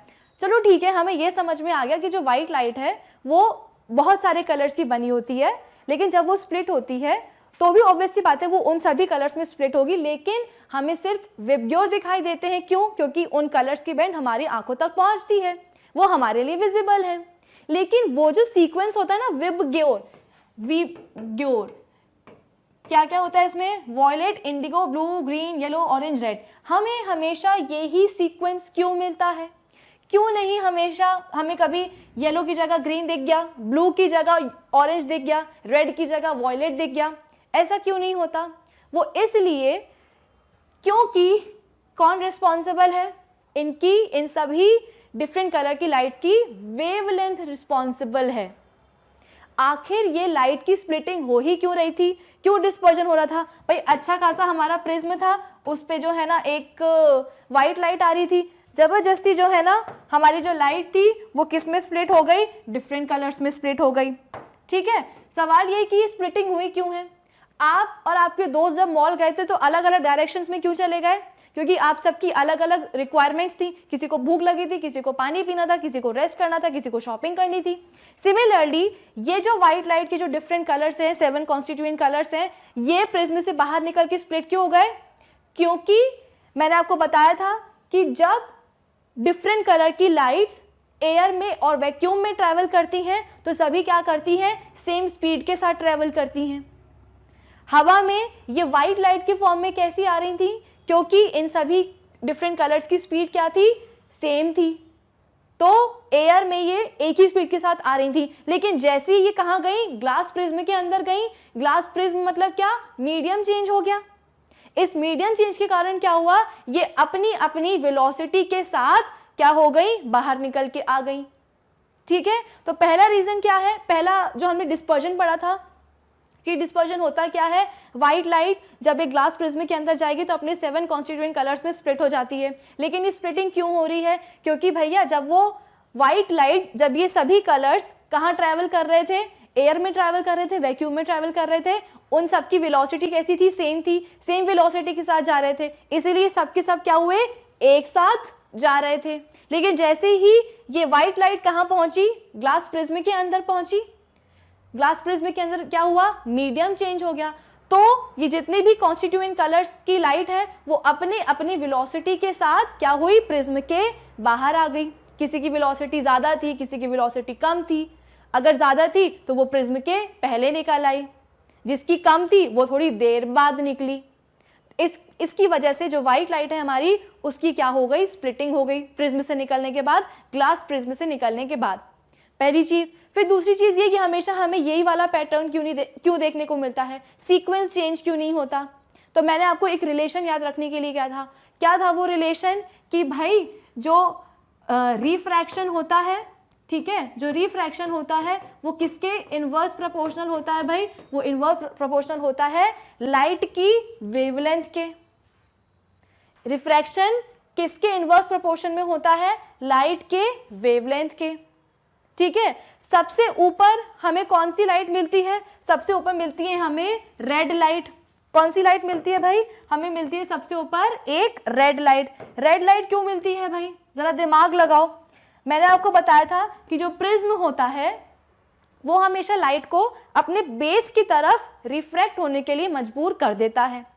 और सबसे बेस में कौन है, सबसे बेस में है हमारी वॉयलेट लाइट, और सबसे ऊपर कौन है, हमारी रेड लाइट। ऐसा क्यों हुआ, वो हुआ इस रिलेशन के कारण। ये व्हाइट लाइट आ कहां से रही है, ये आ रही है सनलाइट से, तो सनलाइट से निकलने वाली सभी रेस की फ्रीक्वेंसी क्या होगी, सेम होगी। एक फॉर्मूला मैंने आपको बताया था, V is equal to lambda into nu. यहाँ पे V क्या है, यह है लाइट की स्पीड, लैम्डा क्या है, लाइट की वेवलेंथ, और म्यू क्या है, लाइट की फ्रीक्वेंसी। तो फ्रीक्वेंसी क्या होगी भाई, यहाँ पे कांस्टेंट होगी सभी के लिए, क्योंकि सोर्स क्या है सभी लाइट का, सनलाइट है। फिर इसके बाद में वेलोसिटी इज इक्वल्स टू क्या, वेवलेंथ। अब इन सभी डिफरेंट कलर की जो लाइट्स हैं, इन सभी की क्या है, अपनी अपनी वेलोसिटी है। इसके कारण क्या हुआ, इन सभी की अपनी अपनी क्या है, एक वेवलेंथ है। तो जिस लाइट की वेवलेंथ होगी कैसी, कम, उसका रिफ्रैक्शन होगा ज्यादा। सबसे ज्यादा रिफ्रैक्शन, रिफ्रैक्शन मतलब होता क्या है, लाइट की बेंडिंग। यहाँ पे सबसे ज्यादा बेंड कौन हो रहा है, सबसे ज्यादा हो रहा है बेंड हमारा यहाँ पे वॉयलेट कलर। इसका रिफ्रैक्शन वॉयलेट कलर का सबसे ज्यादा है। इसका मतलब क्या कि इसकी जो वेवलेंथ है वो कैसी हो गई, कम हो गई। रेड कलर में जो रिफ्रैक्शन है वो सबसे कम है। इसका मतलब क्या, इसकी वेवलेंथ क्या है, ज्यादा है। यानी कि वो लाइट, ऐसी कलर्ड लाइट जिसकी वेवलेंथ क्या है, ज्यादा है, उसका रिफ्रैक्शन कैसा हुआ, प्रिज्म में कम हुआ। वो लाइट का कलर जिसकी वेवलेंथ क्या है, कम है, उसका रिफ्रैक्शन कैसा हो गया, ज्यादा हो गया। इसी वजह से हमें हमेशा डिस्पर्जन में यही विबग्योर का पैटर्न सीक्वेंस देखने को मिलता है। कभी ऐसा नहीं होगा कि वॉयलेट की जगह पहले रेड निकल आई, या ऑरेंज निकल आई, या ग्रीन की जगह पहले ब्लू निकल आया। आई आपको बात समझ में? इसी के साथ हमने डिस्पर्जन टॉपिक रिवाइज कर लिया 2 ही क्वेश्चंस में। ठीक है, डिस्पर्जन क्या होता है, व्हाइट लाइट बहुत सारे कलर्स की बनी होती है, तो ऑब्वियस सी बात है जब वो ग्लास प्रिज्म में जाएगी तो स्प्लिट क्या होगी, उन्हीं डिफरेंट कलर्स में होगी। लेकिन हमारी आंखें सिर्फ उसकी जो 7 बेसिक या डोमिनेंट कंस्टिट्यूएंट कलर्स हैं उन्हीं को देख पाते हैं। इसलिए हमें लगता है कि जो व्हाइट लाइट है वो किस में स्प्लिट हो रही है, 7 कॉन्स्टिट्यूएंट कलर्स में स्प्लिट हो रही है। स्प्लिटिंग क्यों होती है भाई, क्योंकि ये जो जितने भी कलर्ड लाइट्स थी ये एयर और वैक्यूम में तो एक ही स्पीड के साथ ट्रेवल करती हैं, लेकिन जैसे ही ये कहाँ पहुंची, ग्लास प्रिज्म में पहुंची, मीडियम अलग हो गया, तो अपनी अपनी अलग अलग वेलोसिटी के साथ जो है निकल के प्रिज्म के बाहर आ गई, इसलिए स्प्लिट हो गई व्हाइट लाइट। हमेशा विबग्योर का पैटर्न हमें सीक्वेंस यही क्यों देखने को मिलता है, क्योंकि ये जो सीक्वेंस है ना ये इस रिलेशन पे बेस्ड होता है। लाइट की जो वेवलेंथ होती है वो इनवर्स प्रोपोर्शन में होती है उसके रिफ्रैक्शन से। जिस लाइट की वेवलेंथ होगी कम उसका रिफ्रैक्शन होगा ज्यादा, जिस लाइट की वेवलेंथ होगी ज्यादा उसका रिफ्रैक्शन होगा कम। यहाँ पे हमसे क्या पूछा गया था, what is the refractive index of glass prism for different colours of light, तो क्या होगा भाई, डिफरेंट फॉर ऑल। सभी कलर्ड लाइट्स के लिए हमारे ग्लास का बेसिकली जो रिफ्रैक्शन है, रिफ्रैक्शन को आप किससे बोल सकते हो, रिलेट कर सकते हो, मैंने आपको बताया था, आप रिलेट कर सकते हो उसको रिफ्रैक्टिव इंडेक्स के साथ। रिफ्रैक्शन को आप किससे रिलेट कर सकते हो, रिफ्रैक्टिव इंडेक्स के साथ। जिस मीडियम का रिफ्रैक्टिव इंडेक्स होगा ज्यादा उसमें रिफ्रैक्शन भी होगा क्या, ज्यादा। जिस मीडियम का रिफ्रैक्टिव इंडेक्स ज्यादा उस मीडियम में होगा रिफ्रैक्शन भी क्या, ज्यादा। आई आपको बात समझ में? तो यहाँ पे हमसे क्या पूछा जा रहा है कि भाई रिफ्रैक्टिव इंडेक्स हमारे ग्लास प्रिज्म का डिफरेंट लाइट्स के लिए क्या होता है, तो आपका आंसर होना चाहिए डिफरेंट फॉर ऑल। क्यों? क्योंकि सभी लाइट्स की वेलोसिटी क्या है, अलग अलग है, सभी लाइट्स की वेवलेंथ क्या है, अलग अलग है। ठीक है, रिफ्रैक्टिव इंडेक्स का फॉर्मूला होता है क्या, n = c/v।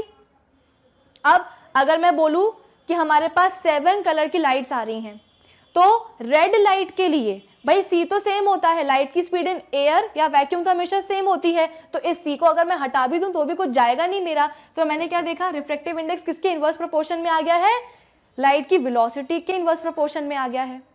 अब अगर यहाँ पे वेलोसिटी मैंने लिखी है किस चीज की, मैंने लिखी है वेलोसिटी रेड लाइट की, तो जो रिफ्रैक्टिव इंडेक्स होगा रेड लाइट का, रेड लाइट के लिए ग्लास प्रिज्म का, वो अलग हो जाएगा।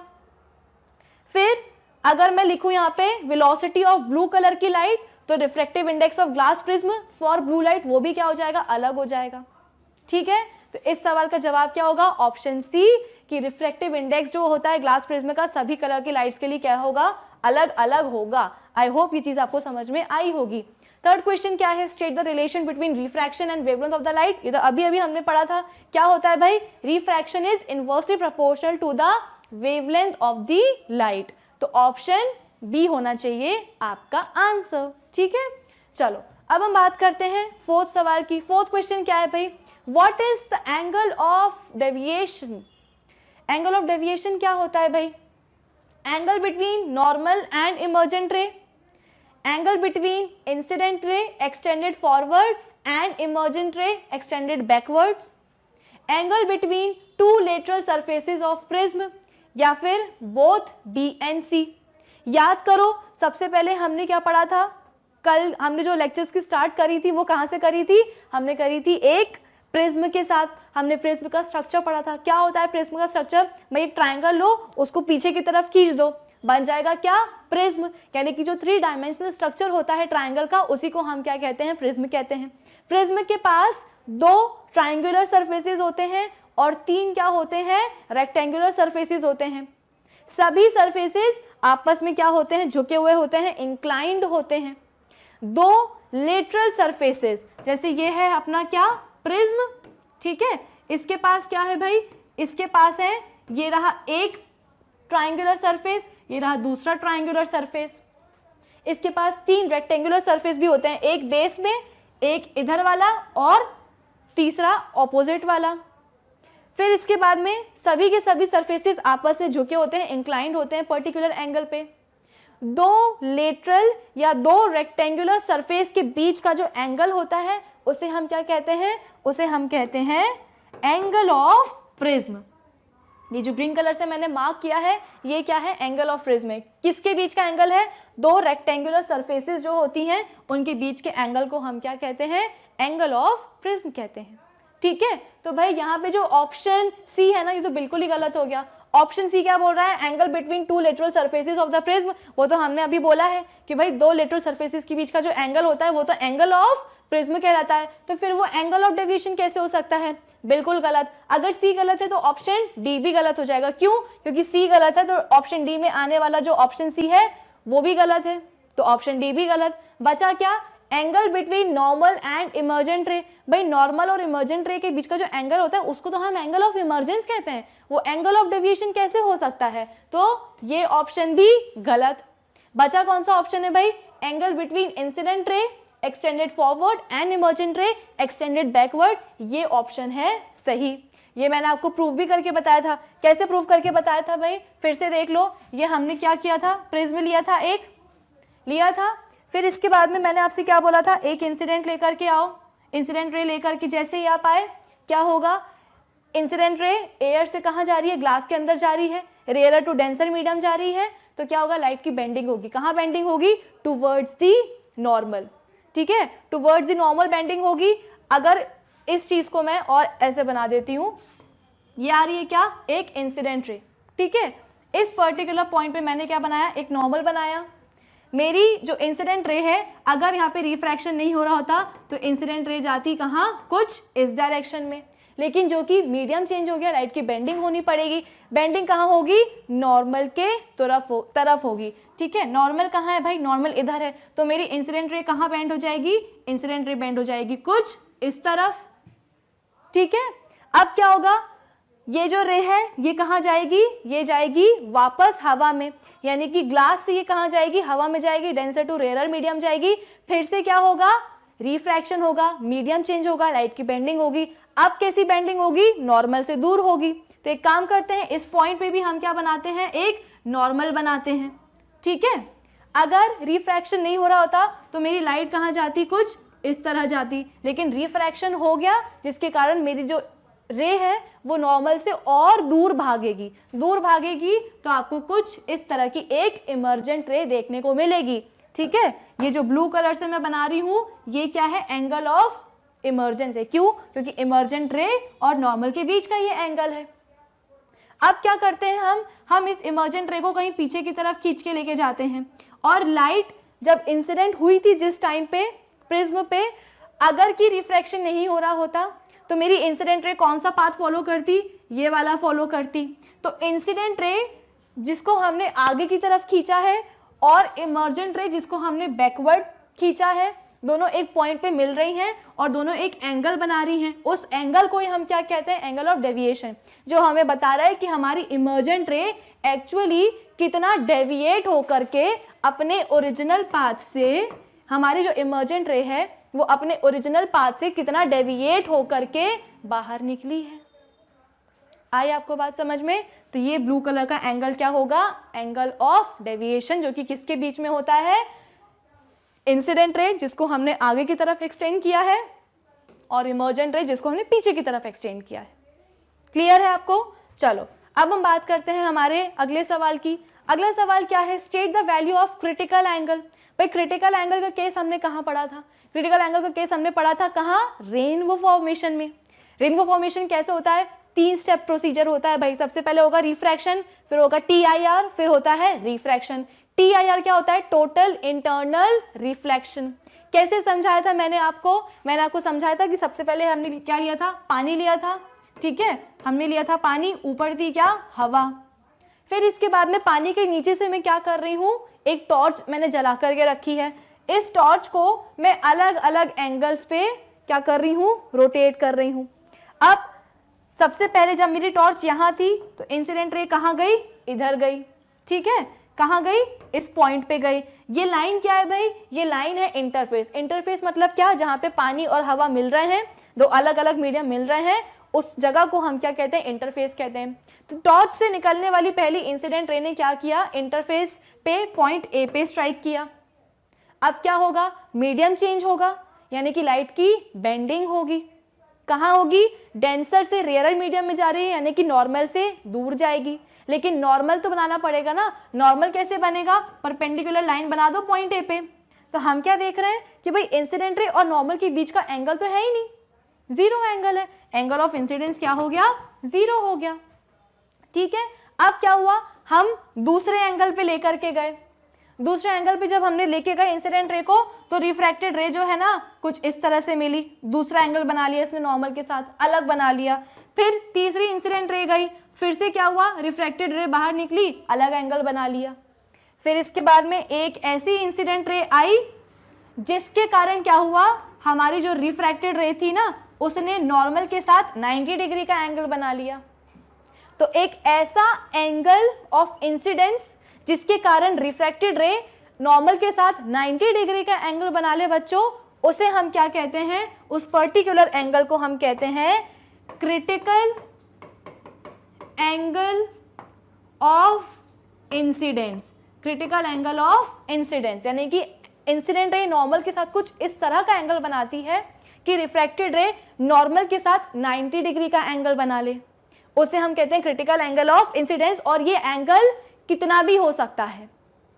अब जो भी इंसिडेंट रे आएगी, अगर उस इंसिडेंट रे ने नॉर्मल के साथ इस क्रिटिकल एंगल से ज्यादा का एंगल बना लिया तो क्या होगा? रिफ्रैक्शन नहीं होगा। लाइट जो है वापस उसी मीडियम में ट्रेवल करके आ जाएगी, यानी कि रिफ्लेक्शन हो जाएगा।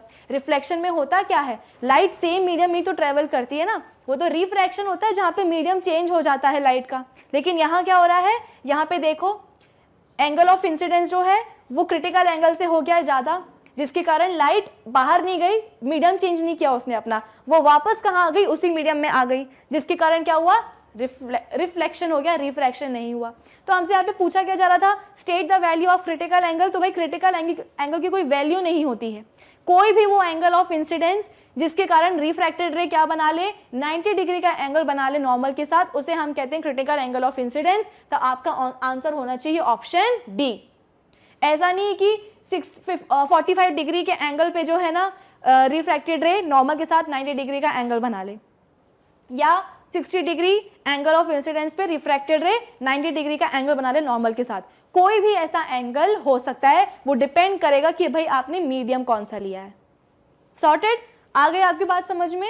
चलो अब इसके बाद में हम बात करते हैं हमारे क्वेश्चन नंबर 6 की। 6 क्वेश्चन हमसे क्या बोल रहा है भाई? Small droplets in atmosphere behave as. भाई हमने TIR तो पढ़ लिया, टोटल इंटरनल रिफ्लेक्शन क्या होता है भाई, लेकिन उसका रेनबो फॉर्मेशन में सिग्निफिकेंस क्या है? हमने बोला था कि रेनबो फॉर्मेशन जो है 3 स्टेप प्रोसेस होती है। पहला क्या होता है भाई? पहला होता है रिफ्रैक्शन, ठीक है। फिर इसके बाद में आती है कौन? हमारी TIR प्रोसेस। फिर इसके बाद में दोबारा आता है क्या? रिफ्रैक्शन। कई किताबों में फर्स्ट वाले जो रिफ्रैक्शन है उसको डिस्पर्जन भी लिखा रहता है, ठीक है। इसको आप डिस्पर्जन भी बोल सकते हो और ये बिल्कुल भी गलत नहीं है। कैसे? ये 3 स्टेप प्रोसेस आपको याद है? इसी तरह का फ्लोचार्ट हमने कल भी बनाया था। पहला क्या हो गया? रिफ्रैक्शन या डिस्पर्जन, फिर दूसरा होगा TIR, फिर थर्ड होगा क्या? रिफ्रैक्शन। अब कैसे होगा इसे समझते हैं। फिर हम क्या बनाते हैं? एक बड़ी सी वाटर ड्रॉप बनाते हैं, ठीक है, ये क्या है, एक वाटर ड्रॉपलेट है। भाई रेनबो हमेशा हमें बारिश के टाइम पे ही क्यों देखने को मिलता है? क्योंकि जब बारिश होती है तो एटमॉस्फेयर में प्रेजेंट होती हैं छोटी छोटी क्या, वाटर ड्रॉपलेट्स, और हर एक वाटर ड्रॉपलेट क्या होती है, एक छोटे प्रिज्म की तरह बिहेव करती है, ठीक है। हर छोटी छोटी वाटर ड्रॉपलेट किसके समान बिहेव करेगी, एक छोटे प्रिज्म के समान बिहेव करेगी। अब मैंने यहाँ पे क्या बनाई है, एक वाटर ड्रॉपलेट बनाई हुई है, ठीक है। अब क्या हुआ, सनलाइट आई, सनलाइट आई, जिसके पास हमें पता है सनलाइट क्या होती है, सनलाइट होती है एक वाइट लाइट, यानी कि हमारी सनलाइट भी क्या है, एक वाइट लाइट है। वो किसकी बनी हुई है, बहुत सारे कलर्स की बनी हुई है। किसकी बनी हुई है, बहुत सारे कलर्स की बनी हुई है। और जब वो स्प्लिट होगी तो किस में होगी, बहुत सारे कलर्स में होगी। लेकिन हमें दिखाई कौन देगा भाई, हमें दिखाई देता है सिर्फ और सिर्फ उसके 7 डोमिनेंट या प्राइमरी कलर, जो कि है विबग्योर। ये मैंने बनाई है क्या, एक बड़ी सी वाटर ड्रॉपलेट, इसके ऊपर आ रही है कौन, सनलाइट। सनलाइट क्या है, एक वाइट लाइट है जो कि बहुत सारे कलर्स की बनी होती है, ठीक। और जब ये बहुत सारे कलर्स किसी प्रिज्म में जाते हैं तो स्प्लिट हो जाते हैं, क्योंकि इन सब की अलग अलग वेलोसिटी होती है, ठीक। लेकिन दिखते हमें कौन है, सिर्फ विबग्योर ही दिखते हैं। क्यों, क्योंकि इनकी जो बैंड है वो हमारी आंखों तक पहुंचती है, तो ये कलर्स हमें दिखाई देते हैं। ये कौन से कलर हैं, ये कलर है हमारी व्हाइट लाइट के 7 डोमिनेंट या constituent colours. Is that clear? अब क्या हुआ, अब देखो व्हाइट लाइट आ रही है, सनलाइट आ रही है, बाहर क्या है भाई, बाहर तो है हवा, लेकिन इंसिडेंट रे कहाँ जा रही है, हमारी सनलाइट पानी के अंदर जा रही है, यानी कि मीडियम हो जाएगा चेंज। जब मीडियम चेंज होगा तो क्या होगा, रिफ्रैक्शन होगा, ठीक। अभी मैंने आपको क्या बताया कि हर एक छोटी सी ड्रॉपलेट पानी की किसकी तरह बिहेव करती है, प्रिज्म की तरह बिहेव करती है। जब एक व्हाइट लाइट प्रिज्म के अंदर जाती है तो वो अपने 7 कॉन्स्टिट्यूएंट कलर्स में स्प्लिट हो जाती है।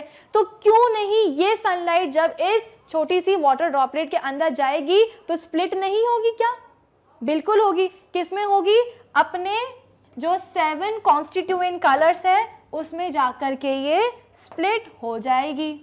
इतना क्लियर है आपको, अपने 7 कॉन्स्टिट्यूएंट में कलर्स में जाकर के ये हो जाएगी स्प्लिट। स्प्लिट होकर के कहाँ पहुंची, जो दूसरा सरफेस था वाटर ड्रॉपलेट का वहां पहुंच गई। अब क्या होगा, अब होगा TIR। TIR मतलब क्या होता है, एक ऐसा फिनोमेना जिसमें कि इंसिडेंट रे कुछ इस तरह से इंसिडेंट होती है कि उसका जो एंगल है वो angle of critical angle of incidence से ज़्यादा हो जाता है, जिसके कारण जो रिफ्रैक्टेड रे है वो कैसी हो जाती है, वो दूसरे मीडियम में नहीं जा पाती है, वो उसी मीडियम में वापस आ जाती है। यानी कि वो रिफ्रैक्टेड रे नहीं कहलाती, वो कहलाती है क्या, रिफ्लेक्टेड रे। और वो पूरी प्रोसेस क्या कहलाती है, रिफ्रैक्शन नहीं, रिफ्लेक्शन। TIR होता क्या था, यही तो एक फिनोमेना होता था जहां पे इंसिडेंट रे नॉर्मल के साथ क्रिटिकल एंगल ऑफ इंसिडेंस से ज्यादा एंगल बनाती थी, जिसके कारण वो इंसिडेंट रे मीडियम के बाहर नहीं जाती थी, मीडियम के अंदर ही रिफ्लेक्ट हो जाती थी, टोटली इंटरनली रिफ्लेक्ट हो जाती थी। यहाँ पे भी क्या हो रहा है, ये जितने भी 7 कॉन्स्टिट्यूएंट कलर्स आ रहे हैं व्हाइट लाइट के रिफ्रैक्ट होकर के, ये क्या होंगे, ये मीडियम के बाहर नहीं जाएंगे। प्रिज्म में तो क्या हो रहा था कि व्हाइट लाइट आती थी और प्रिज्म के बाहर क्या होता था कि सभी की सभी ये लाइट्स बाहर निकल आती थी। लेकिन इस केस में ऐसा नहीं होगा, हमारी वाटर ड्रॉपलेट भले ही एक प्रिज्म की तरह काम कर रही हो, लेकिन ये जो 7 कॉन्स्टिट्यूएंट कलर्स है ना, ये अभी बाहर नहीं निकलेंगे। क्यों नहीं निकलेंगे, क्योंकि जितने भी कलर्ड लाइट्स है ना, ये हमारी वाटर ड्रॉपलेट के सरफेस पे कुछ इस तरह से इंसिडेंट हुई है कि इनका जो एंगल ऑफ इंसिडेंस है वो क्रिटिकल एंगल ऑफ इंसिडेंस से ज्यादा बन गया है। क्या बोला मैंने कि जितनी भी कलर्ड लाइट्स आ रही हैं बच्चों हमारी वाटर ड्रॉपलेट्स के दूसरे सरफेस पे, वो कुछ इस तरह से आ रही हैं कि उनका जो एंगल ऑफ इंसिडेंस है वो क्रिटिकल एंगल ऑफ इंसिडेंस से हो गया है ज्यादा हो गया है, जिसके कारण क्या होगा, ये मीडियम के बाहर नहीं जाएंगी, मीडियम के अंदर ही होंगी। मीडियम के अंदर क्या होंगी, रिफ्लेक्ट हो जाएंगी। रिफ्लेक्ट होकर के कहाँ पहुंचेंगी भाई, रिफ्लेक्ट होकर के पहुंच जाती हैं हमारी वाटर ड्रॉपलेट के दूसरे सरफेस पे। कहाँ पहुंच जाएंगी, वाटर ड्रॉपलेट के दूसरे सरफेस पे पहुंच जाएंगी। ठीक है, पहुंच गई है दूसरे सरफेस पे, पहले वाले सरफेस पे। अब क्या होगा, अब होगा फिर से रिफ्रैक्शन। क्यों, क्योंकि अब ये जितनी भी लाइट्स है ना, ये आ जाएंगी बाहर रेनबो बन के। ठीक है, तो पहले क्या हुआ था, रिफ्रैक्शन हुआ था, व्हाइट लाइट जो है अंदर जा रही थी, तो क्या होगा, वो डिस्पर्स हो जाएगी। क्यों? क्योंकि हमें जो हमारी एटमॉस्फेयर में जो छोटी छोटी वाटर ड्रॉपलेट्स होती हैं वो बिहेव करती हैं स्मॉल प्रिज्म की तरह। तो जैसे ही व्हाइट लाइट प्रिज्म के अंदर गई अपने 7 कॉन्स्टिट्यूएंट कलर्स में स्प्लिट हो गई, लेकिन स्प्लिट होके ये वाटर ड्रॉपलेट के बाहर नहीं निकल जाएंगी। क्यों? क्योंकि इन सभी कलर्ड लाइट्स का जो एंगल ऑफ इंसिडेंस है वो क्रिटिकल एंगल ऑफ इंसिडेंस से हो गया है ज़्यादा, जिसके कारण जो इंसिडेंट रे है वो मीडियम के बाहर नहीं जाएगी, मीडियम के अंदर ही रिफ्लेक्ट हो जाएगी, जिसे हम क्या कहते हैं, टोटल इंटरनल रिफ्लेक्शन। सभी की सभी जो 7 कॉन्स्टिट्यूएंट कलर्ड लाइट्स हैं वो टोटली इंटरनली रिफ्लेक्ट हो गई है, TIR हो गया है। रिफ्लेक्ट होने के बाद कहाँ पहुंची, वाटर ड्रॉपलेट के पहले वाले सरफेस पे, फिर वहां से रिफ्रैक्ट होकर के बाहर निकल जाएंगी और हमें रेनबो देखने को मिल जाएगा। ठीक है, तो इस सवाल का जवाब आपको पता चल गया होगा। क्या होता है भाई, सभी जो वाटर ड्रॉपलेट्स होती हैं एटमॉस्फेयर में वो बिहेव करती हैं स्मॉल प्रिज्म की तरह। ठीक है, चलो अब हम बात करते हैं हमारे नेक्स्ट सवाल की। नेक्स्ट सवाल क्या है, सनलाइट क्या है। अभी अभी मैंने आपको बताया कि सनलाइट क्या होती है भाई, हमारी एक वाइट लाइट होती है, यानी कि हमारी सनलाइट भी बहुत सारे कलर्स की बनी होती है। जब वो प्रिज्म से पास होगी, ग्लास प्रिज्म से, तो क्या होगा, वो स्प्लिट हो जाएगी अपने कॉन्स्टिट्यूएंट कलर्स में। लेकिन हमें कौन दिखेंगे, सिर्फ और सिर्फ विबग्योर दिखेंगे। क्यों? क्योंकि उन कलर्स की बैंड हमारी आंखों तक पहुंच पाती है। Is that clear? फिर इसके बाद में क्वेश्चन नंबर 8 क्या है कि how rainbow formation takes place. तो इसमें वही 3 स्टेप प्रोसेस आपको बतानी है। पहली स्टेप क्या है, रिफ्रैक्शन हो रहा है, TIR हो रहा है, और फिर क्या हो रहा है, रिफ्रैक्शन। ठीक है, दूसरा क्या है, रिफ्लेक्शन हो रहा है, TIR हो रहा है, रिफ्रैक्शन हो रहा है। बिल्कुल गलत, पहली बार में तो रिफ्रैक्शन होता है, डिस्पर्जन होता है, रिफ्लेक्शन नहीं होता है। तीसरा केस क्या है, रिफ्रैक्शन, TIR, रिफ्लेक्शन, बिल्कुल भी नहीं। तीसरी बार में भी क्या होता है, रिफ्रैक्शन होता है। कलर्ड लाइट जो है एक मीडियम से दूसरे मीडियम में आ जाती हैं, वाटर ड्रॉपलेट से हवा में आ जाती हैं, तो वो रिफ्लेक्शन थोड़ी कहलाएगा, रिफ्रैक्शन होता है। तो ऑप्शन सी भी गलत। फोर्थ क्या है, TIR हमने पहले रख दिया, ये तो सबसे गलत है। TIR तो कहाँ होगा, ड्रॉपलेट के अंदर ही होगा। तो यहाँ पे सबसे सही ऑप्शन कौन सा है भाई, सबसे सही ऑप्शन है हमारा ऑप्शन ए, जहाँ पे हमें देखने को मिल रहा है कि सबसे पहले रिफ्रैक्शन होगा, then TIR and then finally refraction takes place. ठीक है, आई होप ये चीज़ आपको समझ में आई होगी बच्चों। क्वेश्चन नंबर 9 क्या है, state the name of the process. ये प्रोसेस आपको दिख रही है, इसका आपको नाम बताना है। क्या नाम हो सकता है भाई, लाइट की स्कैटरिंग। क्या मैंने आपको अभी लाइट की स्कैटरिंग पढ़ाई है? बिल्कुल नहीं पढ़ाई, तो ये ऑप्शन तो बिल्कुल ही गलत है। ठीक है, दूसरा क्या है, डिस्पर्जन ऑफ लाइट। यहाँ पे मुझे डिस्पर्जन ऑफ लाइट तो होते हुए दिख रहा है, लेकिन न्यूटन ने क्या किया था, अपने जो ओपोनेंट्स थे उनको सबक सिखाने के लिए उन्होंने एक एक्सपेरिमेंट किया था, जहाँ पे उन्होंने उल्टा प्रिज्म रख दिया था। उल्टा प्रिज्म रखने के कारण क्या हुआ, दोनों ही प्रिज्म की जो रिफ्रैक्टिंग सरफेस है वो क्या हुई, एक दूसरे के ऑपोजिट आ गई, जिसके कारण क्या हुआ, जो 7 कॉन्स्टिट्यूएंट कलर्स बने थे एक व्हाइट लाइट से, जब वो दूसरे प्रिज्म में गए तो वो क्या हो गए, रिकम्बाइन हो गए।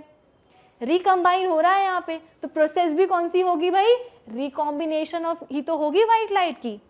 पहले इसमें क्या हो रहा है, पहले उसमें डिस्पर्जन हो रहा है, दूसरे में क्या हुआ, इसैक न्यूटन ने एक्सपेरिमेंट किया था, उल्टा प्रिज्म रख दिया था, जिसके कारण सभी की सभी 7 कॉन्स्टिट्यूएंट कलर्स क्या हो गए थे, रिकम्बाइन हो गए थे, और रिकम्बाइन होकर के क्या बनाया था उन्होंने, व्हाइट लाइट बनाया था। तो ये कौन सी प्रोसेस है, ये प्रोसेस है हमारी process C, option C, recombination of white light. आ गई आपको बात समझ में? चलो अब हम बात करते हैं हमारे आज के आखिरी सवाल की। ये सवाल था बच्चों का कमेंट सेक्शन में कि मैम हमारे पास 2 आंखें क्यों होती हैं, क्यों नहीं हमारे पास एक ही आंख होती है ना, या अगर भगवान जी को आंख हमें एज अ गिफ्ट देनी थी तो थोड़ी सी ज़्यादा दे देते, 4-5 दे देते।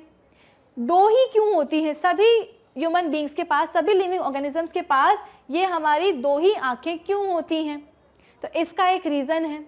क्या रीज़न है, एक्चुअली एक नहीं 2 रीज़न है। पहला रीज़न क्या है भाई, पहला रीज़न होता है हमारा जो विजन की जो फील्ड है। पहला रीज़न क्या है, फील्ड ऑफ विजन। क्या है, फील्ड ऑफ विजन। दूसरा रीज़न क्या है, दूसरा है डिस्टेंस और डेप्थ परसेप्शन। ठीक है, डिस्टेंस या फिर डेप्थ परसेप्शन, क्या है ये भाई दोनों रीजन? आप बोलोगे कि मैम आपने तो नाम लिख दी, समझाया ही नहीं। अभी रुको, समझाते हैं। फील्ड ऑफ विजन से क्या मतलब है? हमारे पास जो दो आंखें हैं ना, उससे हम हॉरिजॉन्टली 180 डिग्री का डिस्टेंस देख पाते हैं, 180 डिग्री एंगल पे डिस्टेंस देख पाते हैं। कैसे? मैं अपने लेफ्ट में भी देख पा रही हूँ, मैं अपने राइट में भी देख पा रही हूँ दोनों आंखों से। यानी कि 180 डिग्री के एंगल पे मैंने जो भी चीज़ें रखी होंगी उन सबको मैं देख पा रही हूँ। अगर लेफ्ट साइड में ये पेन रखा हुआ है तो बिना मैं अपने नेक को रोटेट करे आंखों को ही मैं क्या करूँगी, बेंड करूँगी और मैं देख लूँगी कि भाई लेफ्ट साइड में क्या रखा है, एक पेन रखा है। इधर पे अगर मैं रखूँ पेन तो भी मुझे ये पेन दिख जाएगा। यानी कि हॉरिजॉन्टली 180 डिग्री के एंगल पे जो भी ऑब्जेक्ट रखा होगा उसे मैं देख सकती हूँ। क्यों? क्योंकि मेरे पास दो आंखें हैं।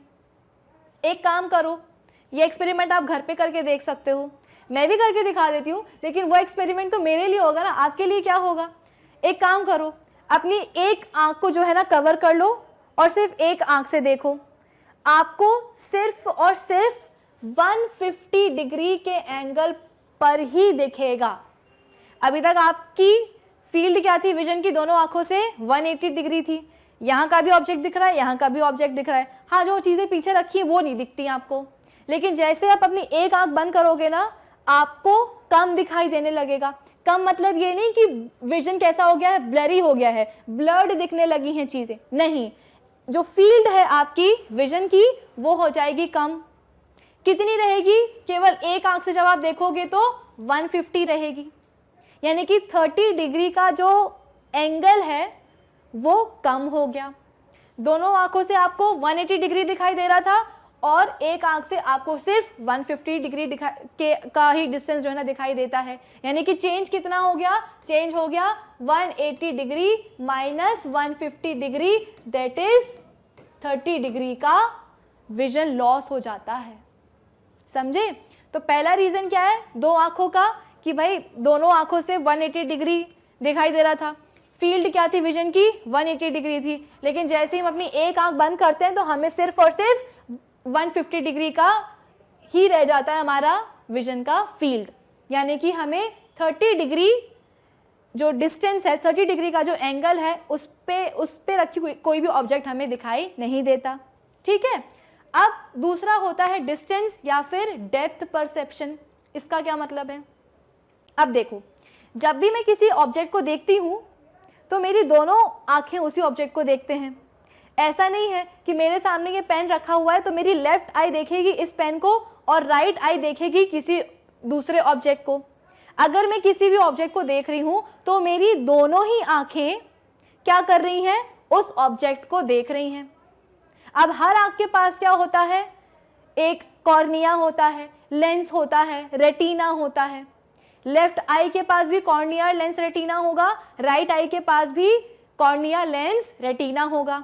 यानी कि हर एक ऑब्जेक्ट की मेरे आंखों में दो इमेज बन रही हैं, है ना? क्योंकि दो लेंसेज हैं, दो रेटिना है, तो वो लेंसेज क्या करेंगे? लेफ्ट आई क्या करेगी? लेफ्ट आई इस ऑब्जेक्ट की लेफ्ट रेटिना पे इमेज बनाएगी और राइट आई क्या करेगी? इस ऑब्जेक्ट की राइट आई पे, राइट रेटिना पे इमेज बनाएगी।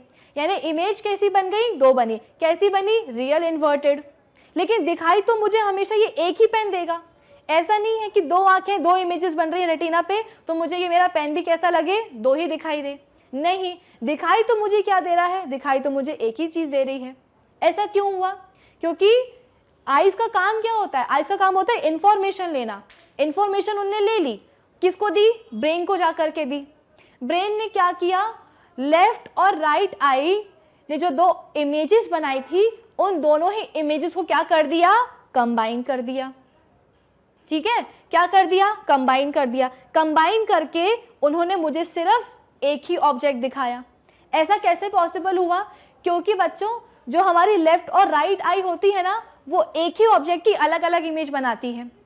ये सामने रखो आप अपने पेन, ठीक है, लेफ्ट आई क्लोज करके राइट आई से इसे देखो, ठीक है, फिर इसके बाद में राइट आई क्लोज करके इसे लेफ्ट आई से देखो। आप ऑब्जर्व करोगे कि लेफ्ट आई से आपको इस पेन की अलग इमेज दिख रही है और राइट आई से आपको इस ऑब्जेक्ट की, इस पेन की अलग इमेज दिख रही है। यानी कि लेफ्ट और राइट आई दोनों ही एट अ टाइम एक ही ऑब्जेक्ट को देख रहे हैं, लेकिन दोनों अलग अलग इमेजेस बना रहे हैं। इन दोनों ही अलग अलग इमेजेस को हमारा ब्रेन क्या कर देता है, कंबाइन कर देता है, जिसके कारण क्या मिलता है हमें इस ऑब्जेक्ट का एक 3D इमेज मिलती है। क्या मिलती है? इस ऑब्जेक्ट की एक 3D इमेज मिलती है। अब सवाल ये आता है कि इस 3D इमेज का क्या मतलब है, क्यों मिली 3D इमेज, कोई और टाइप की इमेज क्यों नहीं मिली? क्योंकि इस 3D इमेज का बड़ा सिग्निफिकेंस होता है। एक 3D इमेज हमें ऑब्जेक्ट की क्या बताती है कि वो हमसे कितना दूर है, यानी कि ऑब्जेक्ट हमसे कितना दूर है, इसका परसेप्शन हमें कौन कराता है, उस ऑब्जेक्ट की 3D इमेज कराती है, हमें एक्चुअल डिस्टेंस बताता है। क्या 3D इमेज की ऑब्जेक्ट हमसे कितने दूरी पे है, इसी को हम कहते हैं डिस्टेंस या फिर डेप्थ परसेप्शन। तो बच्चों, जिसका ये क्वेश्चन था, बहुत अच्छा डाउट था ये कि हमारे पास दो आंखें क्यों होती, एक से ही काम क्यों नहीं चलता। तो उसके दो रीज़न है। पहला रीज़न क्या है कि हमारी जो विजन की जो फील्ड है एक आंख से कम हो जाती है। ठीक है, दोनों आंख से हमें कितना दिखता है, 180 डिग्री दिखता है हॉरिजॉन्टली। अगर एक आंख बंद कर दे तो कितना देखेगा, 150 डिग्री देखेगा, यानी कि 30 डिग्री का क्या हो जाता है, विजन का फील्ड का लॉस हो जाता है। ठीक है, फिर दूसरी चीज क्या है, डेप्थ और डिस्टेंस परसेप्शन। किसी भी ऑब्जेक्ट को जब आप देखते हो तो दोनों आंखें देखती हैं, लेफ्ट आई अलग इमेज बनाती है, राइट आई उस ऑब्जेक्ट की अलग इमेज बनाती है। दोनों ही इमेजेस कहाँ भेजी जाती हैं, इन्फॉर्मेशन हमारे दिमाग को भेजी जाती है। दिमाग क्या करता है, दोनों ही इमेजेस को कंबाइन कर देता है और हमें एक 3D इमेज बना करके देखा है उस ऑब्जेक्ट की। उस 3D इमेज से फ़ायदा क्या होता है, उससे फ़ायदा हमें ये होता है कि हमें ये पता चल जाता है कि ऑब्जेक्ट हमसे कितने एक्चुअल डिस्टेंस पे है। तो हमें डेप्थ और डिस्टेंस परसेप्शन देखने को मिलता है, समझने को मिल जाता है दोनों आंखों से। ठीक है, आ गई आपको बात समझ में? आई होप बच्चों ये डाउट आपका हो गया होगा क्लियर के साथ। क्वेश्चन नंबर 1 क्या है भाई, what is scattering of light. Light की स्कैटरिंग क्या होती है? Option A, dispersion of light into 7 colours. भाई ये जो ऑप्शन ए है ना, ये तो शुरुआत से ही गलत है। क्यों? क्योंकि मैंने आपको हमेशा बताया है कि लाइट की स्कैटरिंग और लाइट का डिस्पर्जन दोनों अलग अलग फिनोमेना होता है। लाइट की स्कैटरिंग अलग होती है, लाइट का डिस्पर्जन बिल्कुल अलग होता है। इसको हमने कैसे समझा था, एक बड़े अच्छे से एग्जाम्पल से हमने समझा था कि एक काम करो, आप एक कांच का ग्लास लो, उसको फ्लोर पे ज़ोर से फेंक दो। फेंकने के बाद क्या होगा, वो टूट जाएगा अपने छोटे छोटे पार्टिकल्स पे। पहला एग्जाम्पल। दूसरा एग्जाम्पल क्या था कि आप और आपके कुछ दोस्त गए हैं मॉल में एक ग्रुप बना करके, लेकिन मॉल के अंदर जैसे ही घुसे आपके दोस्तों को अपने अलग अलग काम याद आ गए। किसी को शॉपिंग करना था, किसी को रेस्ट करना था, थक गया था वो चलते चलते, फिर किसी को खाना खाना था, किसी को पानी पीना था। तो सब मॉल में गए तो थे एक ग्रुप में, लेकिन मॉल में जाने के बाद क्या हुए, अलग अलग डायरेक्शंस में चले गए, स्प्लिट हो गए। ठीक, जो पहला वाला केस था अपना कांच के ग्लास वाला, क्या टूटे हुए कांच के पार्टिकल से, कणों से आप दोबारा ग्लास बना सकते हो? बिल्कुल पॉसिबल नहीं है। एक बार कांच का ग्लास जो टूट गया सो टूट गया, आप दोबारा उससे कांच का ग्लास नहीं बना सकते हो। लेकिन हाँ, जो हमारा दूसरा एग्जाम्पल था जिसमें कि आपके दोस्त अपने अलग अलग काम करने के लिए डिफरेंट डायरेक्शंस में चले गए थे, डिफरेंट शॉप्स पे चले गए थे, तो क्या ये पॉसिबल है कि वापस आप लोग एक ग्रुप बना पाओ? बिल्कुल पॉसिबल है भाई। एक बार आपके दोस्तों ने अपना काम खत्म कर लिया तो वो वापस क्या हो सकते हैं, वापस एक ग्रुप बना सकते हैं, वापस भी तो आएंगे ना। तो आप लोग मॉल के अंदर गए थे एक ग्रुप बना करके, ठीक है, अपने अपने काम करने के लिए डिफरेंट डायरेक्शंस में चले गए और वापस असेंबल हो गए, रीअसेंबल हो गए और एक ग्रुप बना लिया, और इसी ग्रुप को बना करके आप मॉल के बाहर भी निकल आए। तो ये जो हमारा ग्लास टूटा था, कांच का ग्लास जो हमारा टूटा था, वो किसका एग्जाम्पल है? वो एग्जाम्पल है भाई हमारी लाइट की स्कैटरिंग का। और जो आप अपने दोस्तों के साथ ग्रुप बना करके मॉल के अंदर गए हो और बाहर आओगे, वो किसका एग्जाम्पल है? लाइट के डिस्पर्जन का एग्जाम्पल है। लाइट का डिस्पर्जन क्या होता था भाई, कि हमारी जो वाइट लाइट होती थी जैसे ही वो एक ग्लास प्रिज्म से पास होगी तो अपने 7 डोमिनेंट प्राइमरी या कॉन्स्टिट्यूएंट कलर्स में स्प्लिट हो जाती थी, ठीक है। और ये जो स्प्लिटिंग है ये किस में होती थी, 7 कॉन्स्टिट्यूएंट कलर्स में। और जब इन 7 कॉन्स्टिट्यूएंट कलर्स को आप उल्टे प्रिज्म में पास कराओगे तो ये वापस क्या हो जाएंगी, रिकम्बाइन हो जाएंगी, किसमें, एक वाइट लाइट में, ठीक है। इसीलिए मैंने आपको एग्जांपल दिया था कि जिस तरह से आप और आपके दोस्त ग्रुप बना करके मॉल के अंदर जाओगे, अपने अपने काम करने के लिए स्प्लिट हो जाओगे, स्प्लिट होने के बाद काम खत्म करने के बाद वापस आप एक ग्रुप बना लोगे और मॉल के बाहर निकल आओगे। सेम चीज़ किसके साथ हो रही है, वाइट लाइट के साथ हो रही है। एक सीधे रखे हुए ग्लास प्रिज्म से जैसे ही वाइट लाइट गई अपने 7 कॉन्स्टिट्यूएंट कलर्स में स्प्लिट हो गई, ठीक है। और जैसे ही स्प्लिट हुई इसके बाद में उनके सामने एक इन्वर्टेड क्या रख दिया, प्रिज्म रख दिया। इन्वर्टेड प्रिज्म रखने के बाद क्या हुआ, जैसे ही वो 7 कॉन्स्टिट्यूएंट कलर्स उस इन्वर्टेड प्रिज्म में गए तो बाहर कैसे निकले, एक वाइट लाइट के फॉर्म में निकले। यानी कि वाइट लाइट गई थी अंदर प्रिज्म के अंदर और एक इन्वर्टेड प्रिज्म से वाइट लाइट ही बाहर आई। तो ये क्या हो गया, रिकॉम्बिनेशन भी तो हुआ है ना 7 कॉन्स्टिट्यूएंट कलर्स का। तो डिस्पर्जन ऑफ वाइट लाइट कुछ ये होती है। अभी तक हमें इस क्वेश्चन का जवाब नहीं मिला है। हमसे क्या पूछा गया था भाई, लाइट की स्कैटरिंग क्या होती है। तो हमारा जो फर्स्ट ऑप्शन है ये तो शुरुआत से ही गलत है। क्यों, क्योंकि ऑप्शन ए ने क्या बोल दिया, लाइट की स्कैटरिंग को बोल दिया डिस्पर्जन ऑफ लाइट, तो बिल्कुल गलत हो गया। ऑप्शन बी क्या बोलता है, स्प्लिटिंग ऑफ वाइट लाइट। अरे भाई जब डिस्पर्जन नहीं है स्कैटरिंग ऑफ लाइट तो स्प्लिटिंग कहाँ से होगा, तो हमारा ऑप्शन बी भी क्या है, बिल्कुल गलत है। ऑप्शन सी क्या बोलता है, change in the direction of light after striking a particular type of particle. हाँ यही तो हमें चाहिए था, हमारा ऑप्शन सी क्या है, बिल्कुल सही है। स्कैटरिंग ऑफ लाइट क्या होती है, जब हमारी एक लाइट एक पर्टिकुलर पार्टिकल से टकराने के बाद बिखर जाए, स्कैटर हो जाए, सिमिलर किसकी तरह, जैसे ही आपने एक ग्लास कांच का ग्लास आपने जो तोड़ा था फ्लोर पे, वो कैसे टूट गया था, छोटे छोटे पार्टिकल्स में टूट गया था, उस कांच के पार्टिकल्स बिखर गए थे। सेम केस किसका होता है, जब एक लाइट एक पर्टिकुलर पार्टिकल से क्या होती है, टकराती है, टकराने के बाद डिफरेंट डायरेक्शंस में क्या हो जाती है, स्कैटर हो जाती है, फैल जाती है, बिखर जाती है। और इसी को हम क्या कहते हैं, लाइट की स्कैटरिंग कहते हैं। यानी कि लाइट की जो बिखरने की प्रोसेस होती है उसे हम क्या कहते हैं, लाइट की स्कैटरिंग कहते हैं। ठीक, अब क्या होगा, सभी केसेस में ये चीज़ पॉसिबल नहीं है। यानी कि अगर आपने कोई भी रैंडम पार्टिकल यहाँ पे, किसी भी रैंडम साइज का आपने यहाँ पे पार्टिकल ला करके रख दिया है और आप सोचो कि आपकी लाइट इससे टकराने के बाद डिफरेंट डायरेक्शन में स्कैटर हो जाए, बिखर जाए, तो ये बिल्कुल पॉसिबल नहीं है। अगर आप चाहते हो कि आपकी एक लाइट एक पर्टिकुलर पार्टिकल से टकराने के बाद बिखर जाए तो आपको क्या करना पड़ेगा, इस पर्टिकुलर पार्टिकल को क्या लेना पड़ेगा, आपको लेना पड़ेगा कोलॉइडल पार्टिकल।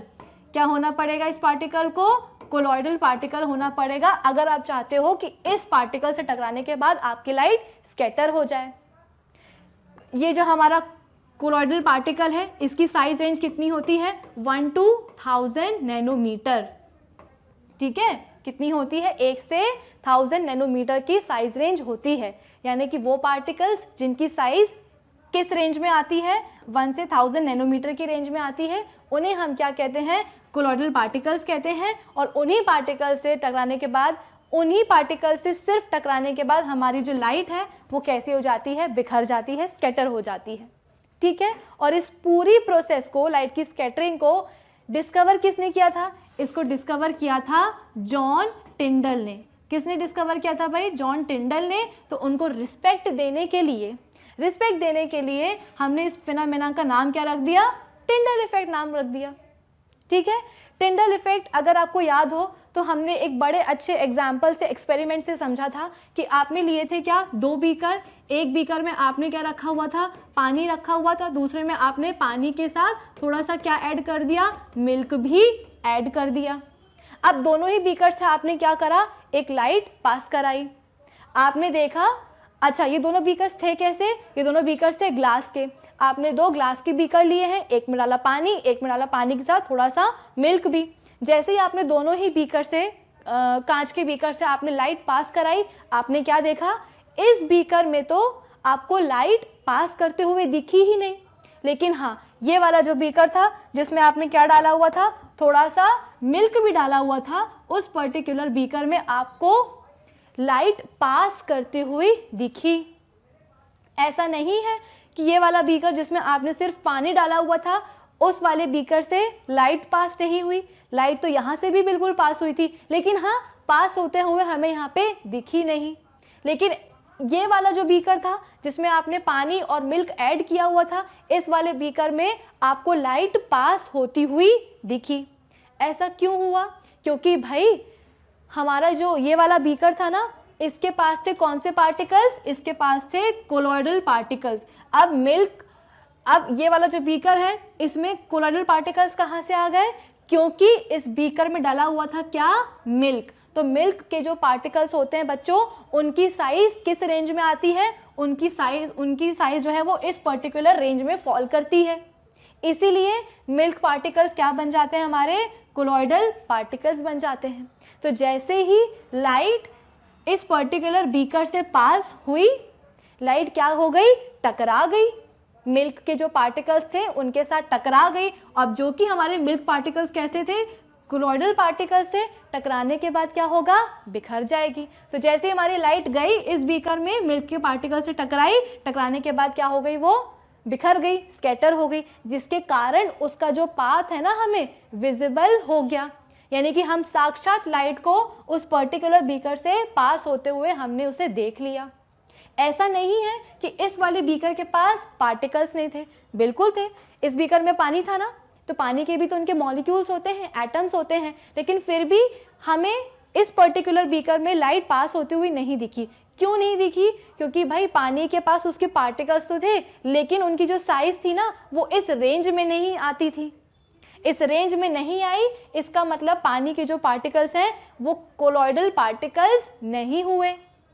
इससे क्या होगा कि जैसे ही लाइट इनसे टकराई, टकराने के बाद क्योंकि वाटर पार्टिकल्स जो थे वो कोलॉइडल नहीं थे नेचर के, इसलिए टकरा करके लाइट बिखरी नहीं, स्कैटर नहीं हुई, इसलिए उसका पाथ भी विजिबल नहीं हो पाया।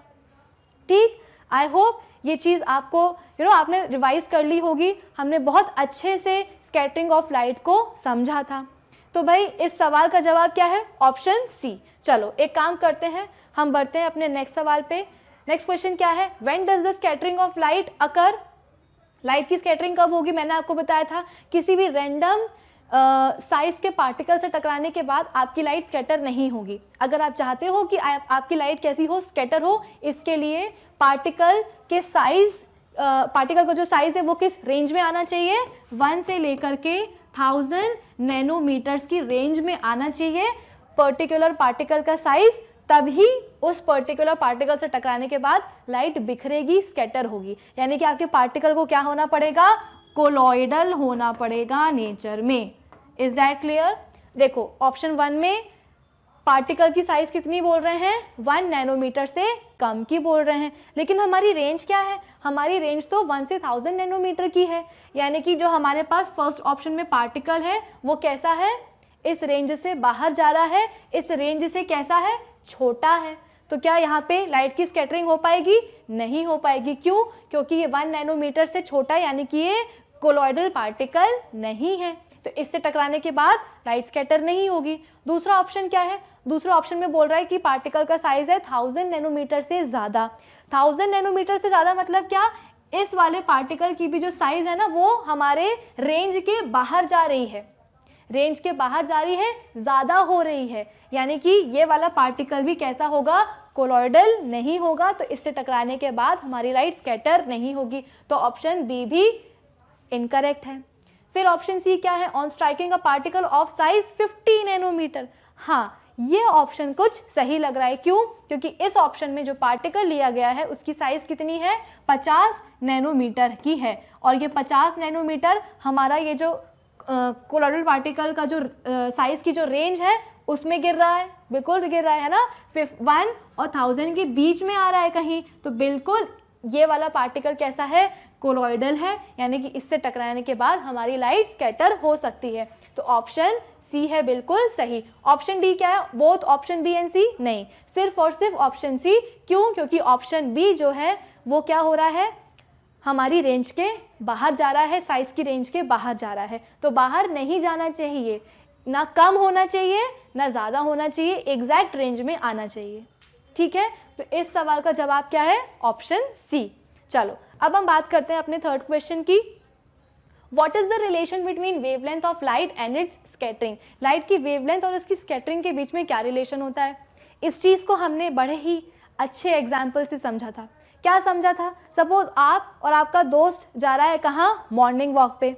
अब आपने क्या किया, आपने अपने दोस्त को डिनर नहीं दिया, और जब वो सुबह सो कर के उठा तो उसे ब्रेकफास्ट भी नहीं दिया। मतलब कि आपका जो दोस्त है ना वो कल रात से भूखा है, और आप सुबह सुबह आप उसको जगाने में लगे हो कि सुनो उठो, जल्दी से उठो, हमें मॉर्निंग वॉक पे जाना है। और मॉर्निंग वॉक पे भी हमें क्या करना है, 2 किलोमीटर मॉर्निंग वॉक पे हमें जाना है। अब आपका दोस्त किसी तरह से बेचारा उठ तो गया, लेकिन उसमें एनर्जी बिल्कुल भी नहीं है जाने की। अब क्या होगा, जैसे ही आप लोग मॉर्निंग वॉक पे निकलोगे ना, आपका जो दोस्त है वो 10 कदम चलने के बाद ही क्या हो जाएगा, थक जाएगा, जिसके कारण क्या हो जाएगा, फैल जाएगा, आगे जा ही नहीं पाएगा। अब क्या किया आपने सोचा कि ये तो बड़ी गड़बड़ हो गई, फिर आपने क्या किया, उसको थोड़ा सा ब्रेकफास्ट खिला दिया, नाश्ता करवा दिया। अब आपके दोस्त में थोड़ी सी एनर्जी आ गई, तो आपके दोस्त ने बोला अरे 2 किलोमीटर की वॉक क्या होती है, मैं तो 2 किलोमीटर की रनिंग कर सकता हूँ, अब मुझ में इतनी एनर्जी आ गई है। तो आपके दोस्त ने क्या किया, 2 किलोमीटर की रनिंग कर डाली, ठीक है, और 2 किलोमीटर के बाद कहीं जा कर के फैल गया, यानी कि थक गया। दोनों ही केसेस में क्या फ़र्क है, फ़र्क है डिस्टेंस का। पहले केस में जब आपके दोस्त के पास एनर्जी कैसी थी, काफ़ी कम थी, तो क्या हुआ, वो बहुत जल्दी फैल गया, बहुत जल्दी थक गया, बिल्कुल रोड पे बिल्कुल लेट ही गया था कि भाई मुझसे तो हो नहीं रहा। यानी कि जब आपके दोस्त की एनर्जी कम थी तो आपका दोस्त जल्दी फैल गया मतलब क्या, ज़्यादा डिस्टेंस ट्रैवल नहीं कर पाया। और जैसे ही उसके अंदर थोड़ी सी एनर्जी आ गई तो उसने क्या किया, कहीं दूर जा कर के वो फैला, है ना, कहीं दूर जा कर के वो थक गया होगा, लेकिन तब तक उसने डिस्टेंस काफ़ी ज़्यादा कवर कर लिया था। यानी कि स्कैटरिंग और जो डिस्टेंस ट्रैवल्ड है, सॉरी, जो आप स्कैटरिंग और वेवलेंथ की अगर हम रिलेशन की बात करें तो इनके बीच का रिलेशन क्या होना चाहिए भाई, इनवर्स होना चाहिए। कैसे, एक लाइट जिसकी वेवलेंथ ज़्यादा होती है उसकी स्कैटरिंग क्या होती है बच्चों, उतनी ही कम होती है। मैंने आपको बताया था कि चाहे वो आप एम्बुलेंस ले लो, चाहे वो हमारे जो ट्रैफिक सिग्नल्स होते हैं जिसमें मतलब हम चाहते हैं कि गाड़ियाँ रुक जाएं एक पर्टिकुलर पॉइंट पे आकर के, उसके लिए हम रेड लाइट का यूज़ करते हैं। जितने भी डेंजर के साइन वगैरह होते हैं वो सब रेड कलर से ही बनाए जाते हैं। आखिर ऐसा है क्यों? वो इसलिए क्योंकि हमारे पास जो एक विबग्योर का पैटर्न होता है ना, विबग्योर का जो स्पेक्ट्रम है हमारे पास, उसमें जो रेड लाइट होती है बच्चों, उसकी जो वेवलेंथ है वो क्या होती है, सबसे ज़्यादा होती है। ये जो आपको विबग्योर स्पेक्ट्रम मिलता है उसमें अगर मैं आपसे पूछूं कि वेवलेंथ का सीक्वेंस क्या होगा तो आपको बोलना चाहिए कि इस तरफ जाएंगे, टुवर्ड्स राइट जाएंगे तो वेवलेंथ क्या होती जाएगी, इंक्रीज होती जाएगी। रेड कलर की जो लाइट है उसकी वेवलेंथ होती है सबसे ज़्यादा, जिसके कारण क्या होता है कि वो स्कैटर क्या होती है, थोड़ी सी कम होती है और ज़्यादा डिस्टेंस ट्रैवल कर पाती है। आपके दोस्त ने जब एनर्जी कम थी तो उसने डिस्टेंस कैसा किया था, कम ट्रैवल किया था। 2 किलोमीटर तो क्या वो 10 कदम नहीं चल पाया था और तुरंत क्या हो गया, स्कैटर हो गया। और जब उसमें एनर्जी आ गई तो वो ज़्यादा डिस्टेंस क्या कर पाया, ट्रैवल कर पाया, कवर कर पाया और आगे जा कर के स्कैटर हो पाया। ठीक है, आगे जा कर के स्कैटर हो पाया। यानी कि डिस्टेंस है अगर कम तो स्कैटरिंग हो गई ज़्यादा। ठीक है, और अगर मैं इसका उल्टा बोलूँ कि कोई एक पर्टिकुलर लाइट है जिसकी स्कैटरिंग बहुत ज़्यादा होती है, यानी कि वो डिस्टेंस कम ट्रैवल करती है, और एक पर्टिकुलर लाइट है जो कि स्कैटर क्या करती है, थोड़ी सी कम करती है, यानी क्या, थोड़ी ज़्यादा डिस्टेंस ट्रैवल करके कहीं दूर जा कर के वो बिखरती है। ठीक है, रेड लाइट के केस में भी ऐसा ही होता है। रेड लाइट की वेवलेंथ क्या होती है, ज़्यादा होती है, जिसके कारण उसकी स्कैटरिंग क्या होती है बच्चों, कम होती है, इसीलिए वो ज़्यादा डिस्टेंस ट्रैवल करके हम तक पहुंच जाती है। ठीक है, एम्बुलेंस में क्या ज़रूरत है रेड कलर की बत्ती की, अकेले सायरन से भी तो काम हो सकता है ना। रेड कलर की जो लाइट है क्यों जलाई जाती है, ताकि दूर दूर तक लोगों को पता चल जाए कि भाई एम्बुलेंस आ रही है, रास्ता खाली कर दो, ट्रैफिक मत करो और एम्बुलेंस को जल्दी से जाने दो, है ना। क्यों, क्योंकि वो जो रेड लाइट होती है ना वो दूर तक पहुंचती है। क्यों पहुंचती है, क्योंकि उसकी स्कैटरिंग क्या होती है, कम होती है। स्कैटरिंग कम क्यों होती है, क्योंकि उसकी जो वेवलेंथ है वो सबसे ज़्यादा होती है। अगर वेवलेंथ है ज़्यादा तो स्कैटरिंग क्या हो जाएगी, कम हो जाएगी। यानी कि यहाँ पे स्कैटरिंग ऑफ लाइट और उसकी वेवलेंथ में क्या रिलेशन होता है भाई, इनवर्स रेशियो होता है। Option B is the answer. क्यों, ऑप्शन बी में हमको बताया जा रहा है कि लाइट की स्कैटरिंग किसके इनवर्स प्रोपोर्शन में होती है, लाइट की वेवलेंथ के प्रोपोर्शन में होती है। किसी भी लाइट की वेवलेंथ है ज़्यादा, उसकी स्कैटरिंग है कम, यानी कि वो ज़्यादा डिस्टेंस तक जो है ट्रैवल कर पाएगी। ठीक है, और अगर किसी लाइट की, जैसे कि हमारा जो वॉयलेट लाइट है, इसकी वेवलेंथ काफ़ी कम होती है तो इसकी स्कैटरिंग क्या होगी, ज़्यादा होगी, यानी कि ये ज़्यादा डिस्टेंस तक ट्रैवल नहीं कर पाएगी। कौन, हमारी वॉयलेट लाइट। ठीक है, आई होप ये चीज़ आपको समझ में आई होगी बच्चों। तो इस सवाल का जवाब क्या था अपना, option B, scattering is inversely proportional to the wavelength of the light. What is the relation between scattering of light and the distance covered, अभी बताया है। जितनी ज़्यादा वो किसी पर्टिकुलर लाइट की क्या होगी, स्कैटरिंग होगी, वो डिस्टेंस उतना ही कवर करेगा। यानी कि लाइट की स्कैटरिंग ना सिर्फ वेवलेंथ के इनवर्स प्रोपोर्शनल में होती है, बल्कि डिस्टेंस के भी क्या होती है, इनवर्स प्रोपोर्शन में होती है। तो इस सवाल का जवाब क्या होना चाहिए, ऑप्शन डी। जितनी ज़्यादा लाइट की स्कैटरिंग उतना ही कम डिस्टेंस वो ट्रैवल कर पाएगी, जैसे कि वॉयलेट लाइट।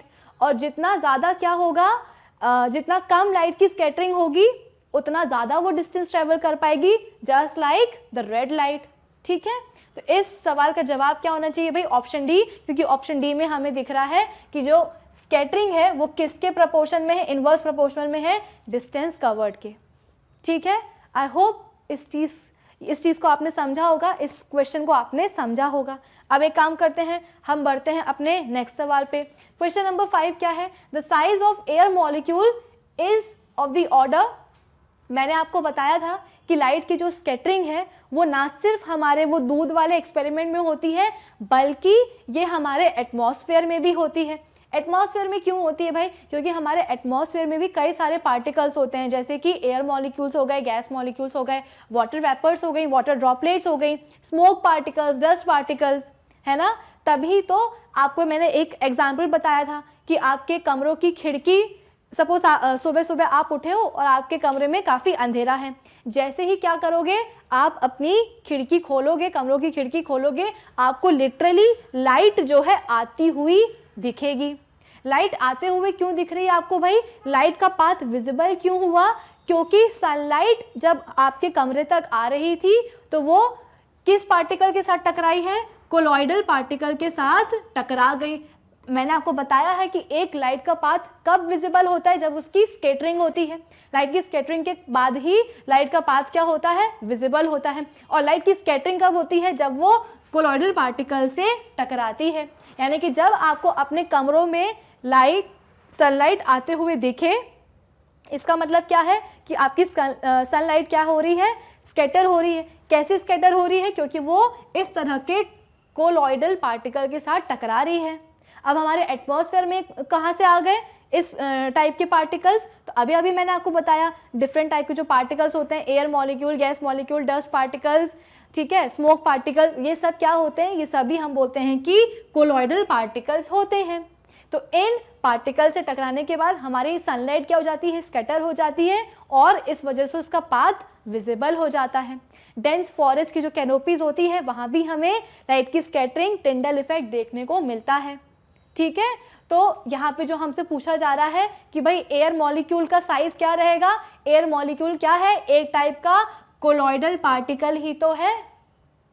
यानी कि इसकी साइज की रेंज भी क्या होगी, 1 से 1000 नैनोमीटर्स की रेंज में ही आएगी। तो भाई इस सवाल का जवाब क्या होना चाहिए, ऑप्शन सी 10⁻⁻10 मीटर। ठीक है, हमारी जो एयर मॉलिक्यूल है उसका साइज कितना होना चाहिए, उसका साइज होना चाहिए 10⁻⁻10 मीटर। क्यों, क्योंकि वो भी क्या है, एक टाइप का कोलॉइडल पार्टिकल ही तो है। ठीक, आई होप ये सवाल आपको समझ में आया होगा। अब हम बढ़ते हैं अपने 6th क्वेश्चन की तरफ। 6th क्वेश्चन क्या है, apparent position of the star appear raised due to. भाई मैंने आपको बताया था कि जो हमारा अर्थ है, जो हमारी अर्थ होती है, उसका एक एटमॉस्फेयर होता है और उस एटमॉस्फेयर में डिफरेंट लेयर्स होती हैं। ठीक है, जैसे ये हुई क्या हमारी अर्थ, और इस अर्थ के अराउंड है बहुत सारी क्या लेयर्स। सबसे पहले आती है कौन, हमारी ट्रोपोस्फियर, फिर आती है हमारी स्ट्रेटोस्फियर, फिर इसके बाद में आती है हमारी मीजोस्फियर, फिर आती है थर्मोस्फियर, फिर आती है लास्ट में कौन, हमारी एक्सोस्फियर। ठीक है, ये डिफरेंट लेयर्स आपको अर्थ की देखने को मिलती हैं, अर्थ के एटमॉस्फेयर की देखने को मिलती हैं, और इन सभी लेयर्स की अपनी अपनी एक डेंसिटी होती है। और जैसे ही हम अर्थ से बाहर की तरफ जाएंगे, अर्थ से वैक्यूम की तरफ जाएंगे, देखो ये है क्या अपनी अर्थ, और ये क्या है पूरा अर्थ का एटमॉस्फेयर। अर्थ के एटमॉस्फेयर में डिफरेंट लेयर्स होती हैं और इन सभी लेयर्स की क्या होती है, अपनी डेंसिटी होती है। लेकिन जैसे ही आप अर्थ के एटमॉस्फेयर से बाहर निकलोगे ना, आपको कौन मिलेगा भाई, आपको मिलेगा ये वैक्यूम। ठीक है, और इसी वैक्यूम में क्या प्रेजेंट होते हैं, हमारे सन, हमारे स्टार्स और हमारा मून। ठीक है, अब क्या होगा, जैसे ही आप अर्थ के एटमॉस्फेयर से बाहर निकलोगे ना, तो जो डेंसिटी होगी वो क्या होती जाएगी, कम होती जाएगी। यानी कि सबसे ज़्यादा डेंसिटी किसकी होती है, अर्थ की जो सबसे पास वाली लेयर होती है ट्रोपोस्फियर, उसकी होती है। और सबसे कम डेंसिटी किसकी होती है, एक्सोस्फियर, जो अर्थ के एटमॉस्फेयर की सबसे आउटर मोस्ट लेयर होती है। अब क्या हुआ, अब हुआ कि स्टार से जो है ना लाइट आ रही थी। हम कहाँ खड़े थे भाई, हम खड़े थे इस अर्थ पे। एक काम करती हूँ, मैं इसको रब कर देती हूँ। हम कहाँ खड़े थे भाई, हम खड़े थे यहाँ पे कहीं अर्थ पे। हम क्या कर रहे थे, हम स्टार को देख रहे थे। ठीक है, अब स्टार से क्या हुआ, स्टार से हम बोलते हैं कि लाइट आई, और ये क्या बनाया मैंने, अर्थ का एटमॉस्फेयर बनाया है। स्टार की लाइट आ कहाँ से रही थी, वैक्यूम से आ रही थी, और कहाँ आई वो, अर्थ के एटमॉस्फेयर में आई। अर्थ के एटमॉस्फेयर में तो क्या हो रहा है, डेंसिटी चेंज हो रही है, यानी कि मीडियम स्टार की लाइट का क्या हो जाएगा, चेंज हो जाएगा। तो ऑब्वियस सी बात है, हमारी जो स्टार की जो लाइट आ रही थी वो कहाँ से आ रही थी, एक रेयरर से डेंसर मीडियम में आएगी। तो डेंसर मीडियम में आने के कारण क्या होगा, नॉर्मल की तरफ वो झुक जाएगी। तो हमारे तरफ हम कहाँ खड़े थे, अर्थ पे खड़े थे, तो हम तक जो स्टार की लाइट आ रही है बच्चों, वो कैसी आ रही है, वो रिफ्रैक्ट होकर के आ रही है, यानी कि अपना पाथ चेंज करके आ रही है।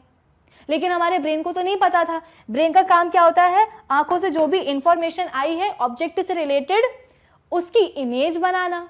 इमेज कैसे बनती है, आपको हमेशा पता है कि जहाँ पे दो रिफ्रैक्टेड या दो रिफ्लेक्टेड रेज मिलती हैं, वहीं ऑब्जेक्ट की इमेज बनती है। अब क्या हुआ, हमारी आंखों से स्टार से निकलने वाली कुछ रिफ्रैक्टेड रेज आ रही थी, कहाँ पहुंची, ब्रेन तक पहुंची। ब्रेन ने क्या किया, उसका इमेज बनाने की कोशिश करी। कैसे करी, ये जो दोनों रेज आ रही है ना, इनको उनके ओरिजिनल पाथ के पे क्या कर दिया, एक्सटेंड कर दिया।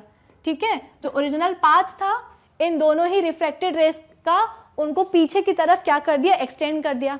भाई ब्रेन को नहीं पता था ना कि ये दोनों जो रेज निकल के आ रही हैं वो कैसी आ रही हैं, अपना जो पाथ है वो बेंड करके आ रही हैं।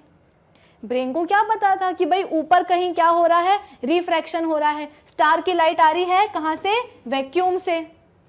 यस और नो, ब्रेन को नहीं पता था। ब्रेन को क्या पता था कि बस लाइट आ रही है, उस लाइट की हमें इमेज बनानी। लाइट कहाँ से आ रही है, एक ऑब्जेक्ट से आ रही है। उस ऑब्जेक्ट की इमेज बनाने के लिए उसने क्या किया, जो दो रेज उसकी आंखों तक आ रही थी उनको पीछे की तरफ एक्सटेंड कर दिया। क्यों, क्योंकि उसे इमेज बनानी थी ऑब्जेक्ट की। और जहाँ पे ये दोनों ही रिफ्रैक्टेड रेज मिली, वहाँ पे बन गई क्या, एक स्टार की इमेज। यानी कि एक्चुअल जो पोजीशन होती है स्टार की, वो जो एक्चुअली हम जो स्टार देखते हैं स्काई में, वो एक्चुअल स्टार नहीं होता है, वो तो स्टार की इमेज होती है। एक्चुअल स्टार तो उससे थोड़ा नीचे होता है। ठीक है, तो ये जो यहाँ पे आपसे पूछा जा रहा है कि भाई अपेरेंट पोजीशन क्या है स्टार क्यों हमें उठा हुआ दिखता है, थोड़ी हाइट पे दिखता है? तो इस एटमॉस्फेरिक रिफ्रैक्शन के कारण हमारे एटमॉस्फेयर में क्या हो रहा है, रिफ्रैक्शन हो रहा है, जिसके कारण हमें स्टार की हाइट कैसी दिखती है, ज़्यादा दिख जाती है। इतना क्लियर है आप सबको? चलिए अब हम बढ़ते हैं अपने नेक्स्ट सवाल पे। On going from troposphere to exosphere the density of layer क्या होगी, डिक्रीज होगी। अभी मैंने आपको बताया था कि जैसे हम अर्थ की सरफेस से बाहर जाएंगे तो डेंसिटी क्या होती जाएगी, कम होती जाएगी। ठीक है, फिर लास्ट क्वेश्चन क्या है भाई, if sunset is occurring at 6:50 PM पे in Surat, at what time people will see it. अब इस सवाल का जवाब क्या होना चाहिए? अब देखो ये वाला केस किस चीज का है भाई, ये वाला केस है अर्ली सनराइज का और डिलेड सनसेट का। ठीक है, ये किस चीज का केस है भाई, अर्ली सनराइज और डिलेड सनसेट। ये क्या होता है अर्ली सनराइज, क्या होता है डिलेड सनसेट? मैंने आपको बताया था कि अगर किसी जगह जो सनराइज है वो कितने बजे हो रहा है, 6 बजे हो रहा है सुबह सुबह सनराइज, तो हमें कितने बजे देखने को मिलता है, हमें एक्चुअली देखने को मिल जाता है ये 5:58 AM पे, यानी कि 2 मिनट पहले। इसे हम कहते हैं अर्ली सनराइज। और अगर किसी जगह सनसेट हो रहा है कितने बजे, शाम को 6 बजे, तो हमें सनसेट देखने को कितने बजे मिलेगा, हमें सनसेट देखने को मिलेगा 6:02 पे, यानी कि 2 मिनट देरी से हमें सनसेट देखने को मिलेगा। ऐसा क्यों होता है भाई, इस चीज़ में भी एटमॉस्फेरिक रिफ्रैक्शन ही काम आता है। क्यों, ज़रा देखो इधर, हम बात कर रहे हैं सनराइज और सनसेट की। ये रहा क्या, हमारी अर्थ। ठीक है, ये क्या है, हमारी अर्थ है।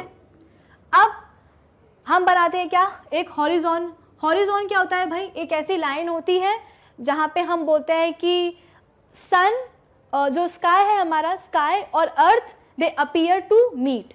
ठीक है, ये मैंने क्या बनाई थी, अर्थ बनाई थी, और फिर मैंने इस तरह की एक हॉरिजॉन्टल लाइन बना दी। ये हॉरिजॉन्टल लाइन क्या है भाई, इसे हम कहते हैं हॉरिजॉन, जहाँ पे हम बोलते हैं कि स्काई और अर्थ मिलते हैं।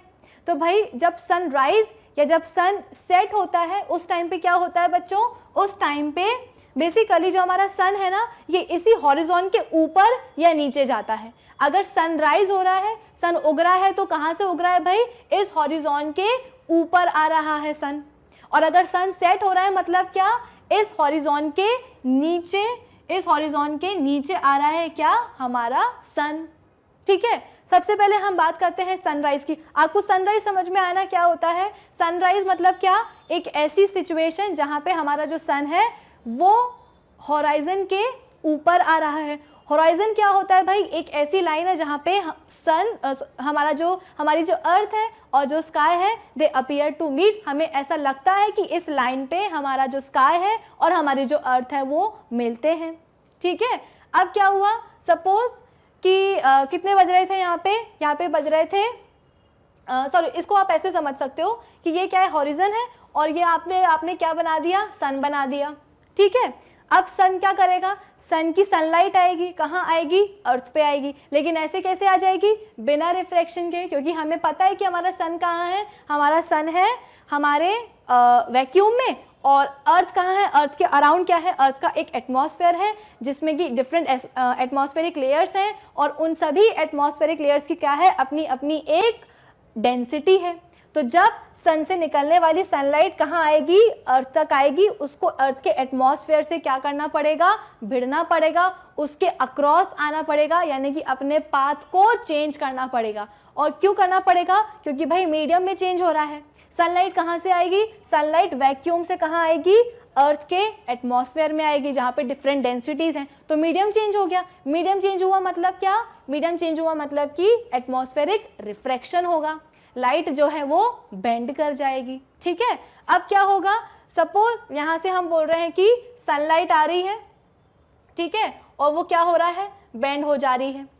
क्या हो गई, बेंड हो गई। इसको ध्यान से देखना, रेड कलर की सनलाइट आ रही है सन से, रेड कलर की सनलाइट आ रही है सन से, और जैसे ही वो हम तक पहुंची, हम कहें ऑब्वियस सी बात है, हम कहाँ खड़े हैं, हम खड़े हैं अर्थ पे। ठीक है, अब यहाँ पे हम खड़े हुए हैं, हम तक क्या हुआ, सनलाइट आई, आ गई सनलाइट, लेकिन ये सनलाइट कहाँ गई? हमारी आंखों से हमारे ब्रेन पे गई। भाई ब्रेन को तो नहीं पता था कि जो सन से लाइट आ रही है वो रिफ्रैक्ट होकर के आ रही है। उसे क्या पता कि ऊपर कहीं रिफ्रैक्शन चल रहा है। ब्रेन तक जैसे ही सन से लाइट आई, रिफ्रैक्टेड रेज आई, उसने क्या सोचा कि चलो सन की हम क्या बनाते हैं, इमेज बनाते हैं। इमेज बनाने के लिए उसने क्या किया, ये जो दोनों रिफ्रैक्टेड रेज आ रही है ना, उनको उसने उनके ओरिजिनल पाथ के अलोंग क्या कर दिया, पीछे की तरफ एक्सटेंड कर दिया। क्योंकि हमारे ब्रेन को ये तो पता ही है कि अगर उसे किसी भी ऑब्जेक्ट की इमेज बनानी है तो क्या करना पड़ेगा, रिफ्रैक्टेड रेज और रिफ्लेक्टेड रेज को मिलाना पड़ेगा। तो सनलाइट जो आ रही थी हमारे पास, हमारी आंखों पे, वो कहाँ से आ रही थी, सन से आ रही थी। लेकिन ब्रेन को नहीं पता था कि ये जो लाइट आ रही है सनलाइट, वो रिफ्रैक्ट होकर के आ रही है। उसने क्या किया, जो ओरिजिनल बेसिकली जो रिफ्रैक्टेड रेज आ रही थी उस तक उन्हीं रेस को उनकी ओरिजिनल पाथ के अलोंग क्या कर दिया, पीछे की तरफ एक्सटेंड कर दिया इमेज बनाने के लिए। तो हमारे ब्रेन को क्या लगा, हमारे ब्रेन को लगा कि भाई सन कहाँ है, वो यहाँ कहीं है।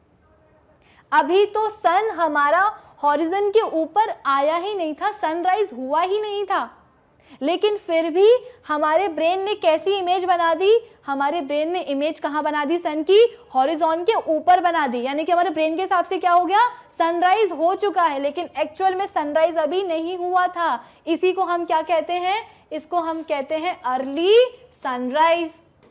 ठीक है, इसी को हम क्या कहते हैं, अर्ली सनराइज। यानी कि हमारे सन को 6 बजे हॉरिजॉन के ऊपर आना था, लेकिन हमारे ब्रेन ने 5:58 पे ही क्या हो गया, सन की इमेज बना दी हॉरिजॉन के ऊपर। इसीलिए मैंने आपको बताया था कि सन, मून, स्टार्स जो भी हम देखते हैं वो एक्चुअली में क्या होती हैं, इमेजेस होती हैं सन, मून और स्टार्स की। एक्चुअल सन, मून, स्टार होते ही नहीं है, वो कुछ अलग जगह होते हैं। क्यों? क्योंकि हमारी ब्रेन उनकी कुछ इस तरह की इमेज बना देता है कि हमें लगता है कि स्टार वहाँ है, क्योंकि हमारे ब्रेन को नहीं पता होता कि इन सेलेस्टियल बॉडी से जो भी लाइट निकल के आ रही है, हम तक पहुंच रही है, वो कैसी हो रही है, रिफ्रैक्ट होकर के पहुंच रही है, अपना पाथ चेंज करके पहुंच रही है। ब्रेन का काम क्या है, किसी भी ऑब्जेक्ट से रेज आ रही हैं, उन रेज को उनकी ओरिजिनल पाथ के अलोंग एक्सटेंड कर देना, ताकि क्या बन जाए, उस ऑब्जेक्ट की इमेज बन जाए और हमें वो ऑब्जेक्ट देखने को मिल जाए। सन से भी क्या आ रही थी, रेज आ रही थी हम तक। हम कहाँ थे, अर्थ पे थे, लेकिन हमारा जो अर्थ है वो उसके एटमॉस्फेयर से घिरा हुआ रहता है। तो जैसे ही सनलाइट वैक्यूम से अर्थ के एटमॉस्फेयर में आई, रिफ्रैक्ट हो गई, लाइट की क्या हो गई, बेंडिंग हो गई।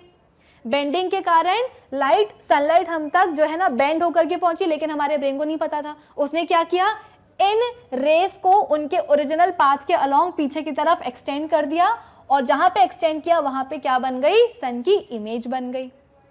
ठीक है, सन को हॉरिजॉन के ऊपर आना था कितने बजे, 6 बजे, लेकिन हमारी ब्रेन ने 5:58 पे ही क्या कर दिया, सन की इमेज बना दी और हो गया सनराइज। इसे हम क्या कहते हैं, इसे हम कहते हैं अर्ली सनराइज। अब हम बात करते हैं डिलेड सनसेट की। सनसेट मतलब क्या, कि हमारा ये जो सन होगा ये हॉरिजॉन के क्या होगा, नीचे चला जाएगा। ठीक है, अब जैसे ये नीचे गया तो भाई सन तो हमें हमेशा ही जो है ना सनलाइट देगा। तो सन से क्या निकली, सन से निकली कुछ लाइट, लेकिन फिर से क्या हुआ, हम तक कैसे पहुंचेंगी, सनलाइट बेंड होकर के पहुंचेगी। तो ये लो बेंड होकर के पहुंच गई। एक और सनलाइट आई, ये भी कैसे पहुंची, बेंड होकर के पहुंची। लेकिन हमारे ब्रेन को तो नहीं पता था ना कि सनलाइट कैसी हो रही है, बेंड होकर के पहुंच रही है। ठीक है, उसको नहीं पता था कि सनलाइट कैसे पहुंच रही है, हम तक बेंड होकर के पहुंच रही है। उसने क्या किया, इस सनलाइट को उसके ओरिजिनल पाथ के अलोंग पीछे की तरफ क्या कर दिया, एक्सटेंड कर दिया, और जहां एक्सटेंड किया वहां पे उसने सन की इमेज बना ली। क्यों? क्योंकि उस एक्सटेंडेड पॉइंट पे दोनों ही रिफ्रैक्टेड रेज मिल रही थी और उसी पॉइंट पे सन की इमेज बना ली। सन ऑलरेडी क्या हो चुका है, हॉरिजॉन के नीचे आ चुका है, यानी कि सनसेट हो चुका है। लेकिन हमारे ब्रेन को अभी भी क्या लग रहा है, हमारे ब्रेन को लग रहा है कि अभी भी सन कहाँ है, हॉरिजॉन के ऊपर है, यानी कि सनसेट अभी हुआ नहीं है, लेकिन ये एक्चुअली में हो चुका है। ठीक है, इसे हम क्या कहते हैं, इसे हम कहते हैं डिलेड सनसेट। यानी कि सनसेट हो चुका रहता है, लेकिन हमें 2 मिनट बाद सनसेट दिखता है। क्यों? सिर्फ हमारे ब्रेन के कारण। ब्रेन कुछ अलग ही इमेज बना लेता है, कहीं और ही इमेज बना लेता है सन की। ठीक है, आई होप आपको अर्ली सनराइज और अर्ली सनसेट की डिलेड सनसेट की स्टोरी समझ में आई होगी। सवाल क्या था, अगर सूरत में सनसेट कितने बजे हो रहा है भाई, 6:58 PM पे हो रहा है सनसेट कितने बजे हो रहा है, 6:58 पे हो रहा है, तो लोगों को कितने बजे दिखेगा, लोगों को 2 मिनट की देरी से मिलेगा, 2 मिनट की देरी से दिखेगा। 2 मिनट की देरी मतलब कितने बजे, 7 बजे। ठीक है, तो इस सवाल का जवाब क्या होना चाहिए, ऑप्शन ए, 7 बजे लोगों को सनसेट देखने को मिलेगा। क्यों, क्योंकि एक्चुअल में तो वो 6:58 PM पे हो रहा था, लेकिन ब्रेन इमेज बाद में बनाएगा सनसेट की। ठीक है, इसलिए डिलेड सनसेट हमें दिखेगा, हॉरिजन के नीचे सन ऑलरेडी आ चुका है 6:58 पे, लेकिन लोगों को कब दिखेगा, 6:58 पे सूरत पे क्या हुआ, 6:58 पे ऑलरेडी सन जो है हॉरिजन के नीचे आ चुका है, लेकिन 6:58 पे सूरत है जगह, ठीक है, वहां पे सन की इमेज का बनी है, अभी हॉरिजन के ऊपर ही बनी है। 2 मिनट बाद इमेज कहाँ बनेगी, नीचे बनेगी। तो सनसेट 2 मिनट की देरी से लोगों को दिखाई देगा, इसलिए इस सवाल का जवाब होगा ऑप्शन ए। आई होप आपको अर्ली सनराइज और डिलेड सनसेट की स्टोरी समझ में आ गई होगी। और इसी के साथ हमारा ये चैप्टर होता है ख़त्म, यानी कि इस DPQ सेशन के साथ जितनी भी थ्योरी पोर्शन थी आपके इस चैप्टर की, the human eye and the colourful world की, वो होती है कंप्लीट। अब हम बात करेंगे इस चैप्टर के क्वेश्चंस की, न्यूमेरिकल्स की, यानी कि इंटेक्स क्वेश्चंस की और एक्सरसाइज क्वेश्चंस की। तो आई होप आपने आज के इस DPQ सेशन को किया होगा एंजॉय। अब हम आगे बात करेंगे इंटेक्स क्वेश्चंस के बारे में। तो हम मिलेंगे अपने नेक्स्ट लेक्चर में, तब तक आप क्या करेंगे, हमारी जो ऑफिशियल वेबसाइट है magnetbrains.com उसे विजिट कर लीजिएगा, जहाँ पे आपको सभी चैप्टर्स के वीडियो लेक्चर्स मिलेंगे अरेंज्ड फॉर्म में, प्लेलिस्ट में। साथ ही साथ आपको वहाँ पे सभी टॉपिक्स के आपको वहाँ पे नोट्स भी होंगे available. So do visit our official website magnetbrains.com. Till then, keep learning with Magnet Brains. Thank you for watching.